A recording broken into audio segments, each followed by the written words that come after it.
வந்து மத்தியில central government இருக்காங்களோ, அதேபோல நம்மளுக்கு ஒவ்வொரு மாநிலத்துக்கும் ஸ்டேட் கவர்மெண்ட் இருப்பாங்க. அந்த ஸ்டேட் கவர்மெண்ட் வந்து பார்த்தீங்கன்னா, அதுக்கு கீழ வந்து லோக்கல் கவர்னன்ஸ் வச்சிருப்பாங்க. அதாவது இந்த மாரி பவர்ஸ நம்ம பிரிச்சு குடுக்கும்பொழுது, அட்மினிஸ்ட்ரேஷன் ப்ராப்பரா ஃபங்ஷன் ஆகும். நம்மளுக்கு வந்து ஆட்சி வந்து பண்றதுக்கு கொஞ்சம் ஈஸியா இருக்கும் அப்படின்றதுக்காக உருவாக்கப்பட்டது தான் ரூரல் லோக்கல் செல்ஃப் கவர்னன்ஸ். அதாவது பஞ்சாயத்து ராஜ் அமைப்புகள் சொல்லுவோம். அது வந்து கிராமங்களுக்கு தனியா அட்மினிஸ்ட்ரேஷன் இருக்கும். நகரங்களுக்கு தனியா அட்மினிஸ்ட்ரேஷன் இருக்கும். இப்போ ஃபர்ஸ்ட்டு வந்து பஞ்சாயத்து ராஜ் அமைப்புகள் வந்து எப்படி வந்து உருவாச்சு? எப்படி அதோடைய தோற்றம் இருந்துச்சு? அதேபோல அது வந்து சில வருஷங்களுக்கு அப்புறம் எப்படி அரசியலமைப்பு அந்தஸ்து வாங்குச்சு? அப்படின்ற டாபிக்லாம் நம்ம பார்க்கலாம். ஃபர்ஸ்ட்டு வந்து என்னென்ன குழுக்கள் போட்டிருக்காங்க? இப்போ வந்து கிராம ஸ்வராஜ்யம் வழங்குறதுக்கு வந்து என்னென்ன குழுக்கள்லாம் போட்டிருக்காங்க அப்படின்றத ஃபர்ஸ்ட்டு பார்த்துட்டு, அப்புறம் என்னென்ன குழு வந்து என்னென்ன பரிந்துரைகள் குடுத்துருக்காங்க அப்படின்றத ஒவ்வொன்னா பார்க்கலாம். முதல்ல பார்த்தீங்கன்னா, பல்வாந்த் ராய் மெத்தா குழு சொல்லுவாங்க. ஃபர்ஸ்ட்டு கிராம ஸ்வராஜ்யத்துக்காக போடப்பட்ட முதல் குழு பார்த்தீங்கன்னா, பல்வாந்த் ராய் மெத்தா குழு. 1957ல போட்டிருப்பாங்க. அவங்க ஒரு சில பரிந்துரைகள்லாம் வந்து அரசுக்கு குடுத்துருப்பாங்க. அந்த பரிந்துரைகள் என்னென்னன்றத நம்ம பின்னாடி பார்ப்போம். 2வது பார்த்தீங்கன்னா, அசோக் மேத்தா குழு. அசோக் மேத்தா குழு வந்து 1977ல போட்டது. 3வது பார்த்தீங்கன்னா, ஜி.வி.கே. ராவ் குழுன்னு சொல்லுவாங்க. அது 1985ல போட்டது. எல்லாம் ஒவ்வொரு குழுவுக்கும் பார்த்தீங்கன்னா, ஒரு ஒரு 10 ஆண்டு இல்லன்னா ஒரு 8 ஆண்டு அந்த மாரி டிஃபரன்ஸ் இருக்கும். அவங்களுடைய பரிந்துரைகள குடுத்ததுக்கப்புறம், கவர்மெண்ட் வந்து அத எடுத்துக்கிட்டாங்களா, இல்லையா அப்படிங்கிறத பொறுத்து, அடுத்த குழு அடுத்தடுத்து ஆட்சிக்கு வரவங்க ஒவ்வொரு குழுவா போட்டிருப்பாங்க. அடுத்து 4வது பார்த்தீங்கன்னா, எல்.எம். சிங்வி குழுன்னு சொல்லுவாங்க. 1986ல போடப்பட்ட குழு இது. அதுக்கடுத்து பார்த்தீங்கன்னா, துங்கான் குழுன்னு சொல்லுவாங்க. துங்கான் குழு பார்த்தீங்கன்னா, 1988ல கடைசியா காட்கில் குழு. அதுவுமே 1988ல போட்டிருப்பாங்க. இந்த குழுக்கள் பரிந்துரைலாம் குடுத்ததுக்கப்புறம், கடைசியா என்ன பண்ணியிருப்பாங்க, சட்ட திருத்தம் கொண்டு வந்து, நம்மளுடைய கிராம ஸ்வராஜ்யத்த வந்து அரசியலமைப்பு அந்தஸ்து வழங்கியிருப்பாங்க. சரிங்களா? இப்போ ஒவ்வொரு குழுவா அதோடைய பரிந்துரைகளையும், அத எப்படி ஏத்துக்கிட்டாங்களா, இல்லையா அப்படிங்கிறத பத்தி பார்ப்போம். ஃபர்ஸ்ட்டு பல்வாந்த் ராய் மெத்தா குழு. பல்வாந்த் ராய் மெத்தா குழுன்றது பார்த்தீங்கன்னா, ஆ மேக்னா கர்த்தா சொல்லுவாங்க. அதாவது பஞ்சாயத்தி ராஜ் அமைப்புகளுடைய மேக்னா கர்த்தா. இதுதான் முதல்ல வந்து அந்த பேஸ் ஃபார்ம் பண்ணி குடுத்தது. சரிங்களா? இது ஆல்ரெடி வந்து குரூப் 4 கொஸ்டின்ஸ்ல கேட்டுருக்காங்க. எப்போ இந்த குழு தொடங்குச்சு அப்படின்ற மாரி கேட்டுருப்பாங்க. 1957 ஜனவரில தான் இந்த குழு போட்டிருப்பாங்க. சரிங்களா? கவர்மெண்ட் வந்து இந்த குழு அப்பாயின்ட்மென்ட் பண்ணதுக்கு காரணம் என்னன்னு பார்த்தீங்கன்னா, 1952ல சமுதாய அபிவிருத்தி திட்டம், கம்யூனிட்டி டெவலப்மென்ட் புரோகிராம்னு சொல்லுவாங்க. சரிங்களா? கம்யூனிட்டி டெவலப்மென்ட் புரோகிராம் 1952ல போடப்பட்டு, அதேபோல நேஷனல் எக்ஸ்டென்ஷன் சர்வீஸ் அப்படின்னு சொல்லக்கூடிய 1953ல ஒரு ஒரு ஒரு சர்வீஸ் மாரி புரொவைட் பண்ணியிருப்பாங்க. இந்த 2 விஷயங்களும் வந்து கரெக்ட்டா கவர்மெண்ட்ல உருவாக்குன இந்த விஷயங்கள் மக்களுக்கு போய் சேர்ந்திருக்கா? அப்படின்றத செக் பண்றதுக்காக தான் இந்த பல்வாந்த் ராய் மெத்தா குழுவ போட்டிருப்பாங்க. சரியா? 1957 முக்கியமான ஃபேக்ட் இது. சரிங்களா? இவங்க எப்போ ரிப்போர்ட் சப்மிட் பண்ணியிருப்பாங்கன்னு பார்த்தீங்கன்னா, 1959ல சப்மிட் பண்ணியிருப்பாங்க. அதேபோல இவங்க என்னென்ன பரிந்துரைகள்லாம் குடுத்துருக்காங்க அப்படின்னு பார்த்தீங்கன்னா, நம்மளுடைய கிராம ஆட்சி இருக்குல்ல, கிராம ஸ்வராஜ்யம்ன்றது பார்த்தீங்கன்னா, 3 அடுக்கு முறையில இருக்கணும். அதாவது ஒண்ணு பார்த்தீங்கன்னா கிராம பஞ்சாயத்து, இன்னொன்னு பஞ்சாயத்து சமிதின்னு சொல்லுவாங்க. அடுத்து ஜில்லா பரிஷத். ஒண்ணும் இல்ல கிராம பஞ்சாயத்துன்றது ஒரு கிராமத்துக்கு, அதாவது ஒவ்வொரு கிராமத்துக்கும் அவங்களுக்கான சுயாட்சி குடுத்துட்டோம் அப்படின்னா, அது கிராம பஞ்சாயத்து. இதுவே நெறைய கிராமங்கள் சேர்ந்து, இப்போ ஒரு 10 கிராமமோ, 20 கிராமமோ சேர்ந்து ஒரு பஞ்சாயத்து யூனியன் சொல்லுவாங்க அத. சரிங்களா? அந்த பஞ்சாயத்து யூனியன தான் பஞ்சாயத்து சமிதின்னு சொல்லுவாங்க. அந்த மாரி அ பல கிராமங்கள் சேர்ந்து ஃபார்ம் ஆவுறது பார்த்தீங்கன்னா, பஞ்சாயத்து யூனியன். இப்படி எல்லா பஞ்சாயத்து யூனியனும் சேர்ந்து ஃபார்ம் ஆவுறது ஜில்லா பரிஷத். ஜில்லா பரிஷத்ன்றது ஒண்ணும் இல்ல, டிஸ்ட்ரிக்ட் பஞ்சாயத்து தான் அப்படி சொல்லுவாங்க. சரிங்களா? அப்ப வில்லேஜ் பஞ்சாயத்து, பஞ்சாயத்து யூனியன், அடுத்து டிஸ்ட்ரிக்ட் பஞ்சாயத்து. இந்த மாரி 3 அடுக்கு முறையில இருக்கணும் அப்படின்னு சொல்லியிருப்பாங்க. இதெல்லாம் எதுக்காக இந்த மாரி குடுத்துருக்காங்க அப்படின்னு பார்த்தீங்கன்னா, இப்ப சென்ட்ரல் கவர்ன்மெண்ட் ரூல் பண்ணிட்டு இருக்காங்க மத்தியில. அதேபோல ஸ்டேட் கவர்ன்மெண்ட் ரூல் பண்ணிக்கிட்டு இருக்காங்க. இப்ப இவங்க 2 பேரும் வந்து அ கடைநிலையில இருக்கக்கூடிய கிராமங்களுக்கான ஆட்சிய அவங்க கிட்டயே குடுத்துட்டா, மக்கள் கிட்டயே குடுத்துட்டா, அவங்க அவங்களுடைய அட்மினிஸ்ட்ரேஷன பார்த்துப்பாங்க. அதாவது இன்னும் கொஞ்சம் ப்ராப்பரா நடக்கும். இவங்க அட்மினிஸ்ட்ரேஷன் பண்ணத காட்டிலும், கிராம ஸ்வராஜ்யம் குடுத்துட்டோம் அப்படின்னா, மக்களுடைய நிர்வாகத்த மக்களே பார்த்துப்பாங்க அப்படின்ற ஒரு நம்பிக்கை வந்தது. சரிங்களா? அதனால வந்து 3 அடுக்கு முறைய தான் வந்து பல்வந்த் ராய் மெத்தா குழு ஸ்ட்ராங்கா பரிந்துரை பண்ணியிருந்தாங்க. அதேபோல பார்த்தீங்கன்னா, நம்ம கிராம பஞ்சாயத்துலாம் இருக்கு பார்த்தீங்களா? இப்ப உங்களுடைய வில்லேஜ்ல பார்த்தீங்கன்னாலே தெரியும். ஒரு செக்ரட்டரி இருப்பாங்க. ஒரு பிரசிடென்ட் இருப்பாங்க. இவங்கள வந்து எலக்ஷன் வச்சு 5 வருஷத்துக்கு ஒரு தடவ தேர்ந்தெடுப்பாங்க. இவங்களுக்கெல்லாம் நேர்முக தேர்தல் தான். சரிங்களா? இப்ப நம்ம உள்ளாட்சி தேர்தல்லாம் பார்த்தீங்கன்னா, நம்ம 4 ஓட்டு போடுவோம். அதுல ஒரு ஓட்டு யாருக்குன்னு பார்த்தீங்கன்னா, நம்மளுடைய வார்ட் மெம்பருக்கு போடுவோம். அதுக்கடுத்து பார்த்தீங்கன்னா, நம்மளுடைய சேர்பர்சன் இருப்பாங்க. அதாவது வில்லேஜ் பிரசிடென்ட் சொல்லுவாங்க. அந்த பிரசிடென்ட்ட வந்து யார் தேர்ந்தெடுப்பாங்கன்னு பார்த்தீங்கன்னா, நம்மளுடைய வார்டு மெம்பரா நம்ம தேர்ந்தெடுத்தோம் பார்த்தீங்களா? அவங்க ஓட்டு போட்டு நம்ம பிரசிடென்ட்ட தேர்ந்தெடுப்பாங்க. சரிங்களா? அதேபோல பஞ்சாயத்து சமிதி இருக்கு பாருங்க. இதெல்லாம் வந்து மறைமுக தேர்தல் முறை. நம்ம எப்படி வந்து அ நம்மளுடைய வார்டு மெம்பர் செலக்ட் பண்றோமோ, அந்த வார்டு மெம்பர் மூலியமா பிரசிடென்ட் தேர்ந்தெடுக்கப்படுவாங்க. அதேபோல பஞ்சாயத்து யூனியன்ல பார்த்தீங்கன்னா, ஒரு சேர்மன் தேர்ந்தெடுக்கப்படுவாங்க. இதே தான் டிஸ்ட்ரிக்ட் பஞ்சாயத்துக்கு, அதாவது ஜில்லா பரிஷத்துக்கும் இதே போல சேர்பர்சன வந்து அவங்க மொத்தமா எல்லா கிராமங்களுக்கும் ஒரு சேர்பர்சன் தேர்ந்தெடுப்பாங்க. சரிங்களா? இந்த 3 அடுக்கு முறை வந்து இப்படி தான் ஃபங்ஷன் ஆகுது. இப்படி தான் எலக்ஷன் வச்சு ஒவ்வொரு அடுக்குமுறைக்கும் தேர்ந்தெடுப்பாங்க. இத தான் வந்து பல்வந்த் ராய் மெத்தா பரிந்துரை பண்ணாங்க. ஆனா வந்து இந்த பரிந்துரை வந்து பெரிய அளவு வந்து ஏத்துக்கிட்டாங்க தான். ஆனா பெரிய அளவு அது சக்சஸ் ஆகல. என்ன ஒரு டிராபேக் இருந்துச்சு, இந்த பல்வந்த் ராய் மெத்தா குழுவுல பார்த்தீங்கன்னா, இந்த கிராம ஸ்வராஜ்யத்த நாங்க ஏத்துக்கிறோம் அப்படின்னு சொல்லிட்டு எல்லா ஸ்டேட்ஸுக்கும் வந்து பரிந்துரை செஞ்சாங்க. ஆனா வந்து ஒவ்வொரு ஸ்டேட்டும் ஒவ்வொரு மாரி அத எடுத்துக்கிட்டாங்க. சில பேர் வந்து 3 அடுக்கு முறை எடுத்துக்கிட்டாங்க. சில பேர் வந்து 4 அடுக்கு முறை எடுத்துக்கிட்டாங்க. இப்போ உதாரணத்துக்கு பார்த்தீங்கன்னா, ரைட் சைடுல போட்டிருக்கேன் பாருங்க. ராஜஸ்தான் இருக்குல்ல.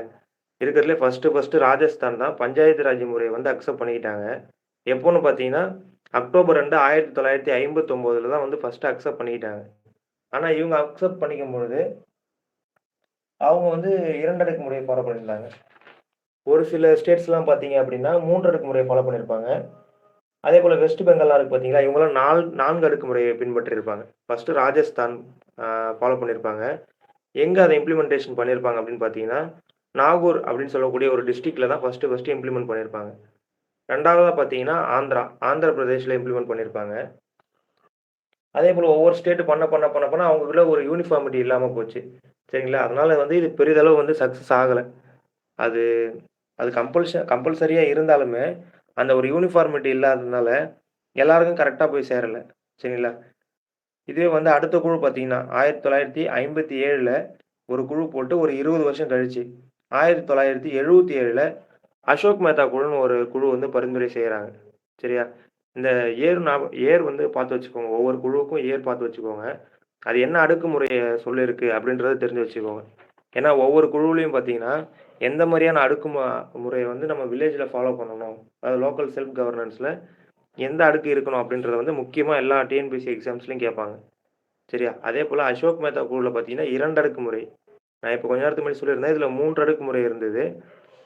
ஆனா வந்து இவங்க என்ன பண்ணிட்டாங்க, நம்ம 2 அடுக்காவே குடுத்துரலாம். ஒண்ணு வந்து பார்த்தீங்கன்னா, மண்டல பஞ்சாயத்து, இன்னொன்னு ஜில்லா பஞ்சாயத்து. ஜில்லான்னா ஒண்ணுல்ல டிஸ்ட்ரிக்ட் பஞ்சாயத்து தான் அது. அப்ப இவங்க என்ன பண்றாங்க, நம்ம எதுக்கு அந்த மாரி 3 அடுக்கா குடுத்து கன்ஃப்யூஸ் பண்ணணும் அப்படின்றதுக்காக, 2 அடுக்கு குடுத்துரலாம். ஒண்ணு வந்து பார்த்தீங்கன்னா, லோவர் லெவல்ல கீழ் மட்டத்துல வந்து வேலை செய்றது. இன்னொன்னு மேல வந்து அவங்கள ரூல் பண்றது. அவங்கள கவர்ன் பண்றது. சரிங்களா? அதுக்கு மேல ஸ்டேட் கவர்ன்மெண்ட் இருக்கட்டும். அப்படின்ற மாரி 2 அடுக்கு பரிந்துரை செஞ்சிருக்காங்க. அதேபோல அரசியல் அமைப்பு அந்தஸ்து. இப்ப என்னன்னா, இப்ப சென்ட்ரல் கவர்ன்மெண்ட் வந்து ஒரு நோட்டிஃபிகேஷனா ரிலீஸ் பண்றாங்க. மத்திய அரசு பண்றாங்க அப்படின்னா, அதோடைய ரீச் வந்து அந்த அளவுக்கு போய் சேராது. அப்ப நம்ம அரசியல் அமைப்புல இது ஒரு அந்தஸ்து குடுத்துட்டோம் அப்படின்னா, எல்லாருமே கம்பல்சரி இத ஃபாலோ பண்ணி தான் ஆவணும். அப்படின்னு சொல்லிட்டு இவங்க வந்து இந்த அசோக் மேத்தா குழு வந்து பரிந்துரைக்கிறாங்க. ஆனா வந்து எந்த விதமான பரிந்துரையும் ஏற்றுக்கொள்ளப்படவே இல்ல. இந்த அசோக் மேத்தா கமிட்டில. சரிங்களா? அதேபோல இவங்க என்ன சொல்றாங்க, இந்த ஜில்லா பரிஷத்ன்னு சொல்லக்கூடிய டிஸ்ட்ரிக்ட் பஞ்சாயத்து இருக்கு பார்த்தீங்களா? இது வந்து எல்லாத்துக்கும் ஹெட்டா இருக்கட்டும். அதாவது வில்லேஜ் பஞ்சாயத்த பொறுத்தவரைக்கும், கிராம ஸ்வராஜ்யத்த பொறுத்தவரைக்கும், இந்த ஜில்லா பரிஷத்ன்றது வந்து அ ஒரு மே மேல் மட்டத்தில இருக்கக்கூடிய ஒரு கவர்னிங் அத்தாரிட்டியா இருக்கணும். அப்படின்ற மாரி சொல்றாங்க. ஓகேவா? அதேபோல நம்மளுடைய ஸ்டேட்ல இருப்பாங்க பார்த்தீங்களா? மாநிலத்தில இருக்கக்கூடிய சீஃப் எலக்டோரல் ஆஃபிசர் சொல்லுவாங்க. தேர்தல் அதிகாரி இருப்பாங்க. அதாவது அந்த தேர்தல் அதிகாரி தான் வந்து பஞ்சாயத்து ராஜ் சம்பந்தமான எல்லா எலக்ஷனுமே நடத்தட்டும். அதுக்கு ஒரு அத்தாரிட்டி இருக்கணும்ல. இப்ப நம்மளுடைய கிராம ஸ்வராஜ்யத்தில வந்து ஒரு எலக்ஷன் நடத்துறோம் அப்டின்னா, அது வந்து கண்டிப்பா ஒரு கான்ஸ்டிடியூஷனல் அதாவது அரசியலமைப்பு மூலமா அங்கீகரிக்கப்பட்ட ஒரு நபர் நடத்துனா கரெக்ட்டா இருக்கும் அப்டின்றதுக்காக, நம்மளுடைய தேர்தல் அதிகாரி, மாநில தேர்தல் அதிகாரியே இத நடத்தலாம். அப்படின்ற மாரியான ரெக்கமெண்டேஷனும் குடுத்துருப்பாங்க. அதேபோல எஸ்சி, எஸ்டி மக்களுக்கு ரிசர்வேஷன் குடுக்கலாம். இப்ப என்னதான் நம்ம வந்து கிராம ஸ்வராஜ்யம் குடுத்தாலுமே, அ காந்திஜி வந்து என்ன சொல்லியிருப்பாங்க, காந்தி அவருடைய கொள்கையில ஒண்ணு முக்கியமான கொள்கையா சொல்லப்பட்டது, கிராமங்களுக்கு வந்து அவங்களுடைய சுய சுவ இத குடுத்துருங்க, ஸ்வராஜ்யத்த குடுத்துருங்க. கிராம ஸ்வராஜ்யம் குடுத்துட்டீங்க அப்படின்னா, இந்தியா டெவலப் ஆயிடும் அப்படின்ற மாரி சொல்லியிருப்பாங்க. இதே கருத்த வந்து நேருவும் சொல்லியிருப்பாங்க. எதுக்காக வந்து இந்தியா வந்து இன்னுமே ஏழை நாடா இருக்கு அப்படின்னு பார்த்தீங்கன்னா, கிராமங்கள் வந்து இன்னுமுமே ஏழையா இருக்கு. அந்த ஒரே காரணத்தினால தான் இந்தியா இன்னமும் பின்னாடி இருக்கு அப்படின்ற மாரி நேதாஜியும் சொல்லியிருப்பாங்க. ஆனா, அம்பேத்கருடைய கருத்து என்னன்னு பார்த்தீங்கன்னா, அ கிராமங்கள்ல வந்து நம்ம ஸ்வராஜ்யம் குடுத்துட்டா, இன்னமுமே அடிமைத்தனம் இருக்கும். ஏன்னா வந்து காலங்காலமா அடிமைத்தனம் எங்க ஸ்டார்ட் ஆச்சு அப்படின்னு பார்த்தீங்கன்னா, வில்லேஜ்ல தான் ஸ்டார்ட் ஆச்சு. சரிங்களா? வில்லேஜ்ல அந்த கேஸ்ட் சிஸ்டம் இருந்தது. அது அப்படியே கன்டினியூஸா ஃபாலோ ஆகும் அப்படின்றதுனால வந்து இவங்களுக்குள்ளே கருத்து வேறுபாடு இருந்தது. அது என்னதான் இருந்தாலும், நம்ம கிராமத்துக்கு அவங்களுக்கு ரூலிங் அத்தாரிட்டி அவங்க கிட்ட குடுத்துட்டோம் அப்படின்னா தான் வந்து நமக்கு டெவலப்மெண்ட் இருக்கும் அப்படின்றது வந்து பெரும்பாலான மக்கள் வந்து நம்புனாங்க. சரியா? அதனால வந்து எஸ்சி, எஸ்டி மக்களுக்கு ரிசர்வேஷன் குடுக்கணும். அவங்களுடைய பாப்புலேஷன பேஸ் பண்ணி அவங்க வந்து ரூல் பண்ணிக்கிறதுக்கு அவங்களுக்கு ரிசர்வேஷன் குடுக்கணும் அப்படின்றதையும் வந்து பரிந்துரை செஞ்சிருந்தாங்க. ஆனா வந்து அப்ப ஆட்சி கலைக்கப்பட்டதுனால இதோடைய பரிந்துரைகள் வந்து பெருசா எடுக்கப்படல. ஜனதா கவர்மெண்ட் இருக்கும்பொழுது தான் அந்த அசோக் மேத்தா கமிட்டி வந்து பரிந்துரை குடுக்குறாங்க. ஆட்சி கலைப்பு இருந்ததுனால, அப்ப இந்த பரிந்துரைகள் வந்து பெருசா ஏத்துக்கப்படாதனால, இதுவும் ஒரு ஃபெயிலியர் சிஸ்டம் ஆயிடுச்சு. சரியா? அடுத்து பார்த்தீங்கன்னா, 3வது 1985ல ஒரு 8 வருஷம் கழிச்சு மறுபடியும் ஜி.வி.கே. ராவோ கமிட்டி அப்படின்னு ஒரு கமிட்டி போடுறாங்க. இந்த கமிட்டி எதுக்காக பார்த்தீங்க அப்படின்னா, எல்லாமே இந்த நான் சொல்ற கமிட்டி எல்லாமே கிராம ஸ்வராஜ்யத்துக்காக தான். ஆனா வந்து ஒரு சில விஷயங்கள வந்து ஃபோக்கஸ் பண்ணி சில கமிட்டீஸ் பண்ணியிருப்பாங்க. என்னன்னா, கிராம ஊரக மேம்பாடு மற்றும் வறுமை ஒழிப்பு. கிராமங்கள்ல வந்து இன்னுமே வறுமை இருக்கு. அவங்களுக்கு வந்து டெவலப்மெண்ட் இல்ல அப்படின்றத கருத்துல எடுத்துக்கிட்டு, முக்கியமா இந்த பாயிண்ட்டுக்காக தான் நம்ம வந்து ஸ்வராஜ்யத்த கொண்டு வரணும். அப்படின்றதுக்காக ஜி.வி.கே. ராவ் கமிட்டி வந்து அ உருவாக்கப்பட்டுச்சு. அது பரிந்துரையும் குடுத்தது. சரிங்களா? அதேபோல இந்த கமிட்டி வந்து ஸ்ட்ராங்கா பரிந்துரை பண்ண இன்னொரு விஷயம் என்னன்னு பார்த்தீங்கன்னா, நம்மளுடைய மாநில அரசுகளுக்கு இருக்கக்கூடிய பவர வந்து, நீங்க வந்து பஞ்சாயத்துகளுக்கு பிரிச்சு குடுத்துருங்க. டிஸ்ட்ரிக்ட் பஞ்சாயத்துக்கு. ஒரு ஸ்டேட்ல இப்போ வந்து ஒரு 38 டிஸ்ட்ரிக்ட் இருக்கு அப்டின்னா, அந்த ஸ்டேட்ல இருக்க பவர்ஸ வந்து அந்த 38 பேருக்கும் நீங்க பிரிச்சு குடுத்தீங்க அப்டின்னா, இன்னும் கொஞ்சம் உங்களுக்கு வேலை ஈஸியாயிடும். அப்டின்றத ஒரு ஸ்ட்ராங்கான ரெக்கமெண்டேஷனா வச்சிருப்பாங்க இவங்க ஜி.வி.கே. ராவ் கமிட்டி. அதேபோல இந்த டிஸ்ட்ரிக்ட்ல இருக்க இந்த வளர்ச்சிய ஃபுல்லா பார்த்துக்கிறதுக்கு வந்து டிஸ்ட்ரிக்ட் டெவலப்மென்டல் கமிஷனர்ன்னு ஒருத்தர உருவாக்குங்க. அப்டின்ற மாரி சொல்லியிருப்பாங்க. ஆணையர் ஒருத்தர உருவாக்கிட்டீங்கன்னா, இந்த மேம்பாடு ஃபுல்லாவே வந்து அந்த ஆணையர் பார்த்துப்பாங்க. என்னன்னா, இப்ப கலெக்டர் பார்த்துருக்காங்க பார்த்தீங்களா? டிஸ்ட்ரிக்ட் கலெக்டர் வந்து ஒவ்வொரு டிஸ்ட்ரிக்ட்லயும் அந்த அவங்க பார்க்கக்கூடிய வேலைய வந்து டிஸ்ட்ரிக்ட் டெவலப்மென்ட் கமிஷனர்ன்னு ஒருத்தர்கிட்ட தனியா குடுத்துருங்க. அப்டின்ற மாரியே சொல்லியிருப்பாங்க. சரிங்களா? அதேபோல கிராமங்களுடைய வளர்ச்சி இல்லாத ஒரு வளர்ச்சி. அதாவது இப்படிப்பட்ட வளர்ச்சி எதை போன்றது அப்டின்னா, வேர் இல்லாத மரம் போன்றது. அதாவது கிராஸ் வித்தவுட் ரூட்ஸ் சொல்லுவாங்க. இப்படின்ற வந்து ஒரு விஷயத்தையும் வந்து ஜி.வி.கே. ராவ் கமிட்டில சொல்லியிருப்பாங்க. இவங்க சொன்னதும் பார்த்தீங்கன்னா வந்து, அந்த அடக்குமுறை அதாவது டிஸ்ட்ரிக்ட் லெவல் பாடி அதுதான் வந்து ஹெட்டா இருக்கணும். ஏன்னா, இவங்க பரிந்துரை செஞ்சத பார்த்தாலே உங்களுக்கு தெரியும். டிஸ்ட்ரிக்ட்க்கு வந்து பவர மாத்திக்கோங்க. அதாவது மாநிலங்கள்ல இருந்து டிஸ்ட்ரிக்ட்க்கு பவர குடுத்துருங்க. அதேபோல டிஸ்ட்ரிக்ட் டெவலப்மென்ட் நம்மளுடைய மாவட்ட அந்த டெவலப்மென்ட் கமிஷன வந்து நீங்க உருவாக்கணும். ஆணையத்தை உருவாக்கிட்டு, அவங்க கிட்ட டெவலப்மெண்ட் ரோல குடுக்கணும் அப்படின்னு சொல்லிட்டு, எல்லாமே முக்கியமா எங்க வைக்கிறாங்க பாயிண்ட் அப்படின்னு பார்த்தீங்கன்னா, நம்மளுடைய மாவட்ட அந்த டிஸ்ட்ரிக்ட் பஞ்சாயத்துக்கு மட்டும் தான் வைக்கிறாங்க. சரியா? இதோடைய பரிந்துரையும் பெருசா ஏத்துக்கப்படல. அதுக்கடுத்து பார்த்தீங்கன்னா, எல்.எம். சிங்வி குழு 1986 1 வருஷம் கழிச்சு ராஜீவ் காந்தி அவங்க ஆட்சியில இருக்கும்பொழுது தான் வந்து எல்.எம். சிங்வி குழு அமைக்கிறாங்க. இந்த குழு வந்து எப்படி சொல்றாங்கன்னு பார்த்தீங்கன்னா, கிராம சுவராஜ்யத்தின் புத்தாக்கம் அப்படின்னு சொல்றாங்க. ஏன்னா வந்து இது நெறைய பரிந்துரைகள சொல்லியிருக்கும். அதுல முக்கியமான ஒரு பரிந்துரை சரியா? முக்கியமானது என்னன்னு பார்த்தீங்கன்னா, அரசியல் அமைப்பு அந்தஸ்து. இதுக்கப்புறம் வரக்கூடிய கமிட்டிகள் எல்லாத்துலயுமே வந்து ஸ்ட்ராங்கா ஒரு விஷயத்த சொல்லியிருப்பாங்க. என்னன்னா, அரசியல் அமைப்பு அந்தஸ்து கண்டிப்பா வந்து குடுக்கணும். என்னன்னா, இப்ப அரசியல் அமைப்பு அந்தஸ்து குடுக்காததுனால மட்டும் தான் வந்து, அது கம்பல்சரியா ஃபாலோ பண்ணப்படல மத்த ஸ்டேட்ஸ்னால. ஒரு சில ஸ்டேட்ஸ் எடுத்துக்கிறாங்க. அப்படின்றது அவங்களுக்கு தெளிவாவே தெரிஞ்சுது. அதனால ஸ்ட்ராங்கான பாயிண்ட்டா இத சொல்றாங்க. அதுக்கடுத்து பார்த்தீங்கன்னா, நிதி அதிகாரம். நமக்கு வந்து என்னதான் நம்மளுக்கு பவர்ஸ குடுத்தாலும், நிதி அதிகாரம் இல்லன்னா வேஸ்ட்டு தான் அது. சரிங்களா? இப்ப நீங்க உங்கள ரூல் பண்ணிக்கோங்க அப்படின்றது வந்து அவங்க சொல்லிட்டாங்க. அதையே வந்து எல்லா வில்லேஜ் பஞ்சாயத்து, எல்லா டிஸ்ட்ரிக்ட் பஞ்சாயத்துலயும் ஃபாலோ பண்றாங்க அப்படின்னாலுமே, அவங்களுக்கான நிதி அதிகாரம் இல்லாம அவங்க எங்க ரூல் பண்றது? இப்ப அவங்களுக்குன்னு தனியா வந்து ஒரு ஒரு தூர் வார்றாங்க, ஒரு குளம் தூர் வார்றாங்க அப்படின்னா கூட, அவங்களுக்கு வந்து அந்த மேன் பவருக்கு சம்பளம் குடுக்கணும். அப்படின்ற பட்சத்துல, அவங்களுக்கான வருமானத்துக்கு அவங்களே டாக்ஸ் போட்டுக்கலாம். அதேபோல வந்து இந்தந்த வரி நீங்க கலெக்ட் பண்ணிக்கோங்க அப்படின்ற நிதி அதிகாரத்த நீங்க எங்களுக்கு குடுங்க அப்படின்றதையும் எல்எம்சிவி குழு ரெக்கமெண்டேஷனா வச்சிருக்காங்க. சரியா? அதேபோல நியாய தீர்ப்பாணையம். ஒண்ணும் இல்ல எங்களுக்கு அதாவது ஹைகோர்ட், சுப்ரீம் கோர்ட் எப்படி வந்து சென்ட்ரலுக்கு, ஸ்டேட்டுக்கு இருக்கோ, மத்திய மாநில அரசுக்கு உயர்நீதிமன்றம் இருக்க போல, எங்களுக்கு வந்து நியாய பஞ்சாயத்து அதாவது எங்களுடைய இந்த ஜுடிஷியல் எல்லாத்தையும் பார்த்துக்கிறதுக்கு, நியாயம் வழங்குதல் எல்லாத்தையுமே பார்த்துக்கிறதுக்கு, நியாய தீர்ப்பாணையம் அப்படின்றத வந்து நாங்களே உருவாக்கிக்கிறோம். அதுக்கான எங்களுக்கு பவர்ஸையும் குடுங்க அப்படின்னு ரெக்வெஸ்ட் பண்ணி கேட்டிருந்தாங்க. அடுத்து 4வது பார்த்தீங்கன்னா, கிராம பஞ்சாயத்து. இதையும் தான் சொல்லியிருந்தாங்க.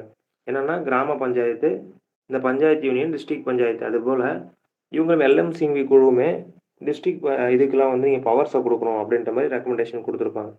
மோஸ்ட்லி இந்த குழுக்களுக்குள்ள இருக்கிற இந்த ஜெனரலான ஃபேக்ட் என்னன்னு பார்த்தீங்கன்னா, இந்த அரசியலமைப்பு அந்தஸ்து குடுங்கன்னு எல்லாத்துலயுமே மோஸ்ட்லி சொல்லியிருப்பாங்க. அதேபோல வந்து வில்லேஜ் பஞ்சாயத்து, பேஸா இருக்கக்கூடிய வில்லேஜுக்கு முக்கியமா பவர குடுத்துறணும். ஒரு சிலதுல வந்து அடக்குமுறை மாறியிருக்கலாம். ஆனா எல்லாத்துலயும் காமனா சொல்லப்பட்டது என்னன்னா, வில்லேஜ் பஞ்சாயத்து, கிராம பஞ்சாயத்துக்கு நீங்க கண்டிப்பா குடுக்கணும். அப்படின்றது தான் வந்து எல்லா குழுவுடைய பரிந்துரையுமா சொல்லியிருப்பாங்க. சரிங்களா? அதேபோல வந்து இந்த எல்லா குழுக்களோட இதும் வந்து பரிந்துரை செய்வாங்க. அத கன்சிடர் பண்ணுவாங்க. ஆனா அத இம்ப்ளிமென்டேஷன் பண்ணுவாங்க. இம்ப்ளிமென்டேஷன் பண்ண மாட்டாங்க. எதனால இது நடக்கல அப்படின்னு பார்த்தீங்கன்னா, இன்னும் வந்து அரசியலமைப்பு அந்தஸ்து வழங்கல. அதனால அடுத்த கமிட்டி, அடுத்த ரெக்கமெண்டேஷன் குடுக்க ஆரம்பிச்சாங்க. துங்கான் கமிட்டி சொல்லுவாங்க. துங்கான் குழு பார்த்தீங்கன்னா, 1988 அவங்களுக்கு அப்புறம் காட்கில் குழு 1988 அதே 1988ல காட்கில் குழு ஃபார்ம் பண்ணியிருப்பாங்க. இவங்க 2 பேருமே சொன்னது பார்த்தீங்கன்னா, ஒரு சில விஷயங்கள் வந்து சேமா தான் இருக்கும். அரசியலமைப்பு அந்தஸ்து வந்து 2 பேருமே வழங்கணும். அதாவது 2 குழுக்களுமே அரசியலமைப்பு அந்தஸ்து வந்து கிராம ஸ்வராஜ்யத்துக்கு வழங்கணும் அப்படின்னு சொல்லியிருப்பாங்க. இதுல துங்கான் குழு இருக்கிறது பார்த்தீங்கன்னா, 3 அடுக்குமுறை. ஃபர்ஸ்ட்டு பல்வந்த் ராய் மேத்தால நம்ம பார்த்தோம் பார்த்தீங்களா? பல்வந்த் ராய் மேத்தால சொன்ன மாரியே 3 அடுக்குமுறைய குடுத்துருங்க அப்படின்னு சொல்லியிருப்பாங்க. அதேபோல இடஒதுக்கீடு. இடஒதுக்கீடு வந்து பெண்களுக்கும் தரணும். அதேபோல எஸ்சி, எஸ்டி அவங்களுக்கும் வந்து சீட்ஸ் அலோகேட் பண்ணணும் அப்படின்ற மாரி சொல்லியிருப்பாங்க. இப்ப பெண்களுக்கு பார்த்தீங்கன்னா வந்து 3ல ஒரு பாதி குடுத்துறணும். அதாவது 1/3 குடுத்துறணும் அப்படின்ற இடஒதுக்கீடு வந்து இதுக்கப்புறம் வர ஆரம்பிச்சது. அதேபோல வந்து நம்மளுடைய மாவட்ட ஆட்சியர் இருக்காங்கல்ல, அவங்க தான் வந்து மாவட்ட பஞ்சாயத்தோடைய ஹெட்டா இருக்கணும். டிஸ்ட்ரிக்ட் பஞ்சாயத்து ஃபுல்லாவே அவங்க கண்ட்ரோல்ல இருக்கணும் அப்படின்ற பரிந்துரையும் இவங்க குடுத்துருப்பாங்க. இதேபோல காட்கில் குழுவுல பார்த்தீங்கன்னா, 3 அடுக்கு. அதேபோல இந்த 3 அடுக்குல அ நம்ம வில்லேஜ் பஞ்சாயத்துல வந்து ஓட்டு போட்டு தேர்ந்தெடுக்கிறோம் பார்த்தீங்களா? இதுக்கெல்லாம் வந்து பார்த்தீங்கன்னா, நேரடி தேர்தல் முறை. நேரடி தேர்தல் முறையில தான் நம்ம செலக்ட் பண்ணணும் அப்படின்ற மாரி ரெக்கமெண்டேஷன் குடுத்துருப்பாங்க. அதேபோல இப்ப நம்ம வந்து இருக்கக்கூடியது அ ரூரல் கவர்னன்ஸுக்கு வந்து பார்த்தீங்கன்னா, ஃபுல்லாவே தேர்தல் ஆணையம். மாநில தேர்தல் ஆணையம் அவங்க தான் வந்து தேர்தல் நடத்தணும் அப்படின்ற மாரி சொல்லியிருப்பாங்க. அதேபோல மாநில நிதி ஆணையம், ஸ்டேட் ஃபினான்ஸ் கமிஷன்னு சொல்லுவாங்க. ஸ்டேட் ஃபினான்ஸ் கமிஷன்ன்றது ஒண்ணும் கிடையாது. நம்மளுடைய நிதி வந்து அதாவது ஸ்டேட் நிதி அ அது மூலியமா கலெக்ட் ஆவுற அந்த ரிசோர்ஸஸ் ஃபுல்லாவே டாக்ஸ் ஃபுல்லாவே என்ன பண்ணுவாங்க, ஷேர் பண்ணிப்பாங்க. யார் யாருன்னு பார்த்தீங்கன்னா, அதுக்கு கீழ இருக்கக்கூடிய ரூரல் லோக்கல் செல்ஃப் கவர்னன்ஸ் நம்மளுடைய கிராம ஸ்வராஜ்யம்லாம் இருக்கு பார்த்தீங்களா? இவங்கலாம் என்ன பண்ணிப்பாங்க, அந்த டாக்ஸ் எல்லாம் வந்து அவங்களுக்குள்ளே பிரிச்சுப்பாங்க. சரியா? இதையுமே வந்து ஃபார்ம் பண்ணணும். மாநில நிதி ஆணையம் தான் வந்து இந்த மாரியான டாக்ஸஸ்லாம் குடுக்கணும் அப்படின்றதையும் சொல்லியிருப்பாங்க. அதுக்கப்புறம் 5 ஆண்டுகள். எல்லா பதவியில நம்ம ஓட்டு போட்டு தேர்ந்தெடுக்கிறவங்களுமே 5 ஆண்டுகள் ஜெனரலா இருக்கும் இது. சரிங்களா? ராஜ்யசபாக்கு மட்டும் தான் வந்து பெர்மனன்ட் பாடி. அதாவது ராஜ்யசபான்றது வந்து இது மாநிலங்களவை. பாராளுமன்றத்தில இருக்கக்கூடிய மாநிலங்களவை மட்டும் தான் வந்து பெர்மனன்ட்டான பாடியா இருக்கும். இது மக்களவைலாம் பார்த்தீங்கன்னா 5 ஆண்டுகள் தான் இருக்கும். அதேபோல நம்மளுடைய சட்டமன்றம் இருக்குல்ல, மாநில சட்டமன்றம். இதுவுமே 5 ஆண்டுகள். அதையே ஃபாலோ பண்ணி என்ன பண்ணியிருப்பாங்க, கிராம சுவராஜ்யத்துக்கு நம்ம தேர்ந்தெடுக்கப்படக்கூடிய அந்த போஸ்ட் எல்லாத்துக்குமே 5 ஆண்டுகள் தான் இருக்கணும். அப்படின்ற பரிந்துரையும் அவங்க குடுத்துருப்பாங்க. சரியா? இப்ப இந்த பரிந்துரைகள் எல்லாமே மோஸ்ட்டா எடுத்துக்கப்படல. அதனால வந்து அந்த இம்ப்ளிமென்டேஷன் இன்னுமே கஷ்டமா தான் இருந்தது. சரிங்களா? இப்போ ஒரு 1985, 86ல அந்த மாரி காலகட்டத்திலலாம் வந்து பார்த்தீங்கன்னா, அ ஆட்சி மாறிட்டே இருந்தது. ராஜீவ் காந்தி அவருடைய கவர்மெண்ட் இருந்தது. அதுக்கப்புறம் விபி சிங் வந்தாங்க. அதுக்கப்புறம் நரசிம்மராவ் 1991 போலலாம் வந்து பார்த்தீங்கன்னா, நரசிம்மராவ் கவர்மெண்ட் வராங்க.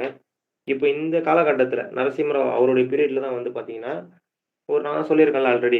ஒரு பாராளுமன்றத்தில ஒரு மசோதா வந்து எப்போ சட்டமாக்கப்படும் அப்படின்னு பார்த்தீங்கன்னா, 2 அவை. அது மக்களவை, மாநிலங்களவை. 2 அவையிலயும் வந்து அத பாஸ் பண்ணிட்டு, அதுக்கப்புறம் குடியரசுத் தலைவருடைய ஒப்புதல் இருந்தது அப்படின்னா, அந்த மசோதா சட்டமாக மாற்றப்படும் அப்படின்னு சொல்லியிருக்கேன். லாஸ்ட் கிளாஸ்ல நம்ம பார்த்தோம்.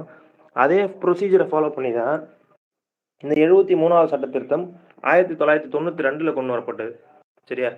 1992ல 73வது சட்ட திருத்தமும், அதேபோல 74வது சட்ட திருத்தம் அதுவுமே 1992ல கொண்டு வந்திருப்பாங்க. இந்த 2 சட்ட திருத்தமும் தான் வந்து நம்மளுடைய கிராம ஆட்சிக்கு, அதாவது நகர்ப்புற ஆட்சி, அதேபோல ஊரக ஆட்சி. இந்த 2 ஆட்சிக்கும் வந்து முக்கியமா பேஸா இருக்கிறதே பார்த்தீங்கன்னா, 73வது சட்ட திருத்தம், 74வது சட்ட திருத்தம். ஃபர்ஸ்ட்டு நம்ம 73வது சட்ட திருத்தத்த பத்தி பார்த்துருவோம். இந்த சட்டம் கொண்டு வந்ததுக்கப்புறம் பகுதி 9 அப்படின்ற ஒரு விஷயத்த ஆட் பண்றாங்க. சரிங்களா?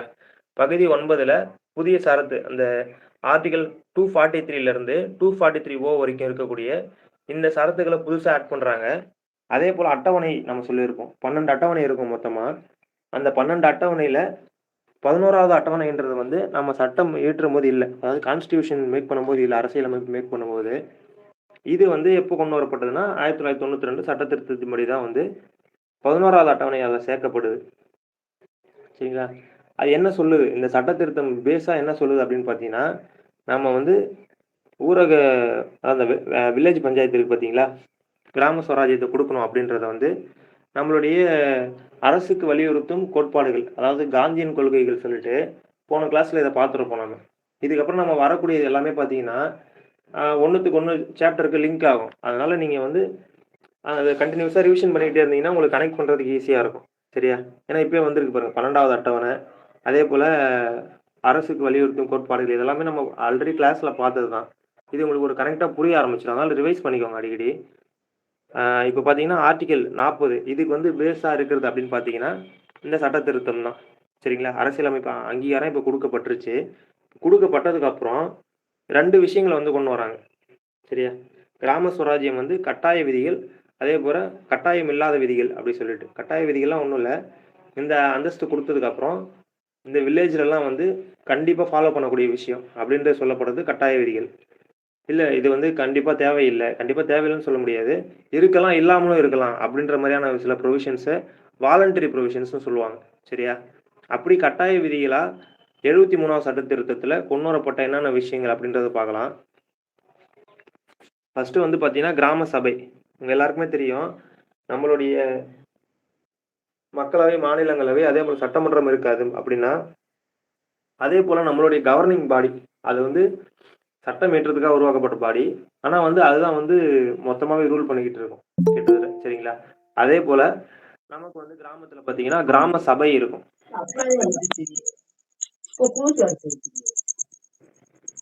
கிராம சபை இருக்கும். அந்த கிராம சபை தான் நம்மளுடைய வில்லேஜுடைய ரூலிங் அத்தாரிட்டியா இருக்கும். சரிங்களா? அதேபோல 3 அடுக்கு முறைய ஃபாலோ பண்ணணும். எல்லா கிராம பஞ்சாயத்துகளுமே 3 அடுக்கு முறைய தான் பின்பற்றணும். இப்ப பல்வந்த் ராய் மெத்தா சொல்லியிருந்தாங்க பார்த்தீங்களா? வில்லேஜ் பஞ்சாயத்து, அதுக்கு மேல பஞ்சாயத்து யூனியன் சொல்லுவாங்க. அதுக்கு மேல டிஸ்ட்ரிக்ட் பஞ்சாயத்துன்னு சொல்லுவாங்க.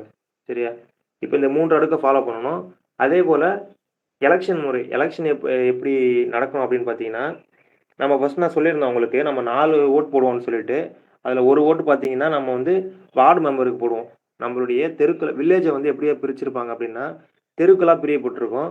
அந்த தெருக்கள என்ன பண்ணியிருப்பாங்க, வார்டுகளா பிரிச்சிருப்பாங்க. ஒவ்வொரு வார்டா பிரிச்சுட்டு, அந்த வார்டுக்கு நம்பர் குடுத்துருப்பாங்க. அதுல வந்து ஒரு வார்டு மெம்பருக்கு நம்ம ஒரு ஓட்டு போடுவோம். நம்ம எந்த வார்டுல இருக்கோமோ, அந்த வார்டுக்கு ஒரு ஓட்டு போடுவோம். அதேபோல நம்முடைய வில்லேஜ் பிரசிடென்ட்டா நம்ம யார வந்து தேர்ந்தெடுக்கணும்னு நெனைக்கிறோமோ, அவங்களுக்கு 2வது ஓட்டு போடுவோம். சரிங்களா? 3வது ஓட்டு எதுக்குன்னு பார்த்தீங்கன்னா, நான் இப்ப சொன்னேன்ல 3 அடுக்கு முறையில 1 அடுக்கு முடிஞ்சிருச்சு. ஒரு அடுக்குல நம்ம 2 ஓட்டு போட்டுட்டோம். அடுத்து பஞ்சாயத்து யூனியன். ஒரு குரூப் ஆஃப் அது ஒரு 10 வில்லேஜ், ஒரு 15 வில்லேஜ் சேர்ந்துச்சு அப்படின்னா, பஞ்சாயத்து யூனியன் சொல்லுவாங்க. அந்த பஞ்சாயத்து யூனியன்ல இருக்கக்கூடிய ஒரு மெம்பருக்கு ஒரு ஓட்டு போடுவோம் நாம. சரிங்களா? அது வந்து 3வது ஓட்டு. 4வது ஓட்டு எதுக்குன்னு பார்த்தீங்கன்னா, நம்மளுடைய டிஸ்ட்ரிக்ட் பஞ்சாயத்துன்னு சொல்லுவாங்க. 3 அடுக்கு முறையில கடைசியா இருக்கக்கூடிய டிஸ்ட்ரிக்ட் பஞ்சாயத்து இருக்கு பாருங்க. அதுக்கு நம்ம ஒரு ஓட்டு போடுவோம்.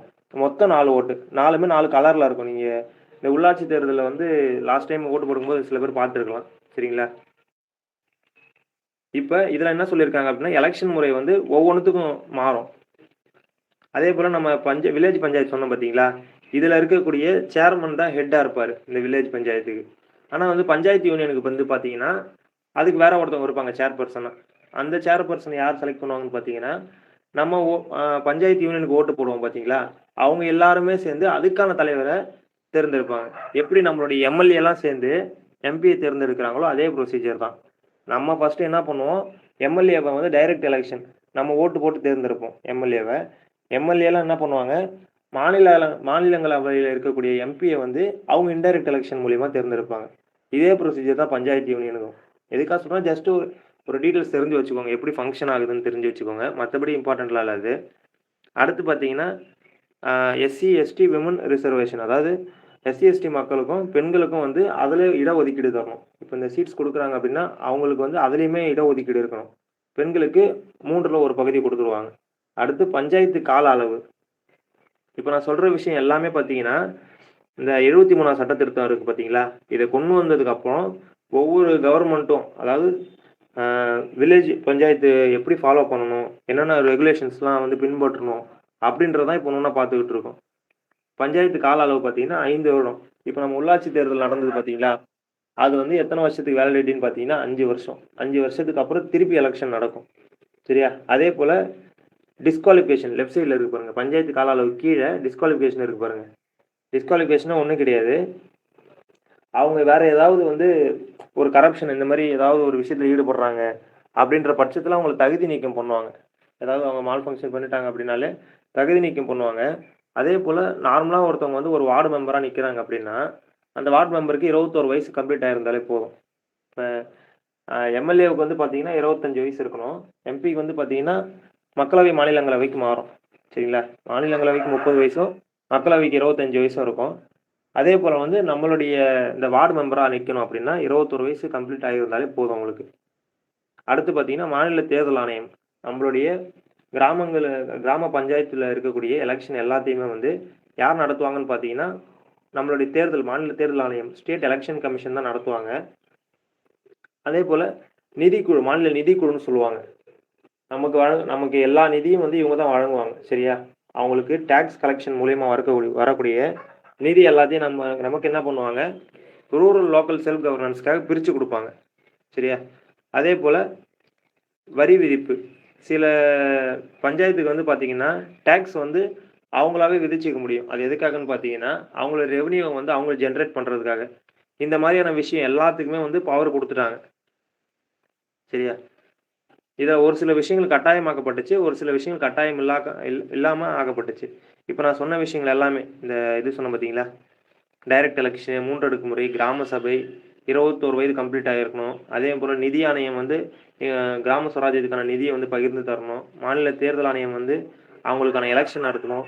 இது எல்லாமே எஸ்சி, எஸ்டி இடஒதுக்கீடு, பெண்களுக்கு 3ல் 1 பங்கு இடஒதுக்கீடு, இது எல்லாமே பார்த்தீங்கன்னா கட்டாயமாக வந்து ஃபாலோ பண்ணக்கூடிய ப்ரொவிஷன்ஸ்.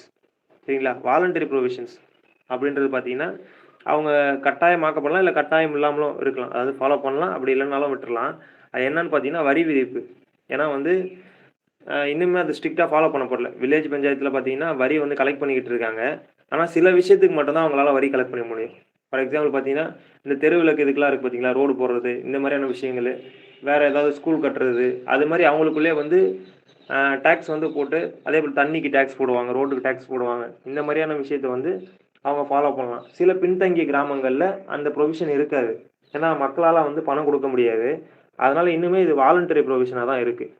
கட்டாயமாக இல்லாமல் இருக்கக்கூடிய ப்ரொவிஷனில் இது வச்சுருக்காங்க. அதே போல் நம்மளுடைய கிராம சபை, இப்போ நம்ம சொன்னோம் பார்த்தீங்களா, கிராம சபைன்றது தான் பார்த்தீங்கன்னா வந்து ஒரு கிட்டத்தட்ட வந்து ஒரு கவர்னிங் அத்தாரிட்டி மாதிரி. சரியா? இந்த கிராம சபை வந்து வருஷத்துக்கு எத்தனை தடவை கூடும் அப்படின்னு பார்த்தீங்கன்னா 6 தடவை கூடும். ஃபஸ்ட்டு வந்து 4 தடவை தான் சொல்லியிருந்தாங்க. இப்போ எக்ஸ்ட்ராவாக ஆட் பண்ணியிருக்காங்க. கடைசியாக இருக்க 2, அதாவது மார்ச் 22ம் நவம்பர் 1 வந்து பார்த்தீங்கன்னா கடைசியாக ஆட் பண்ணப்பட்டது. அப்போலாம் வந்து 4 தடவை தான் கூடும். சரிங்களா?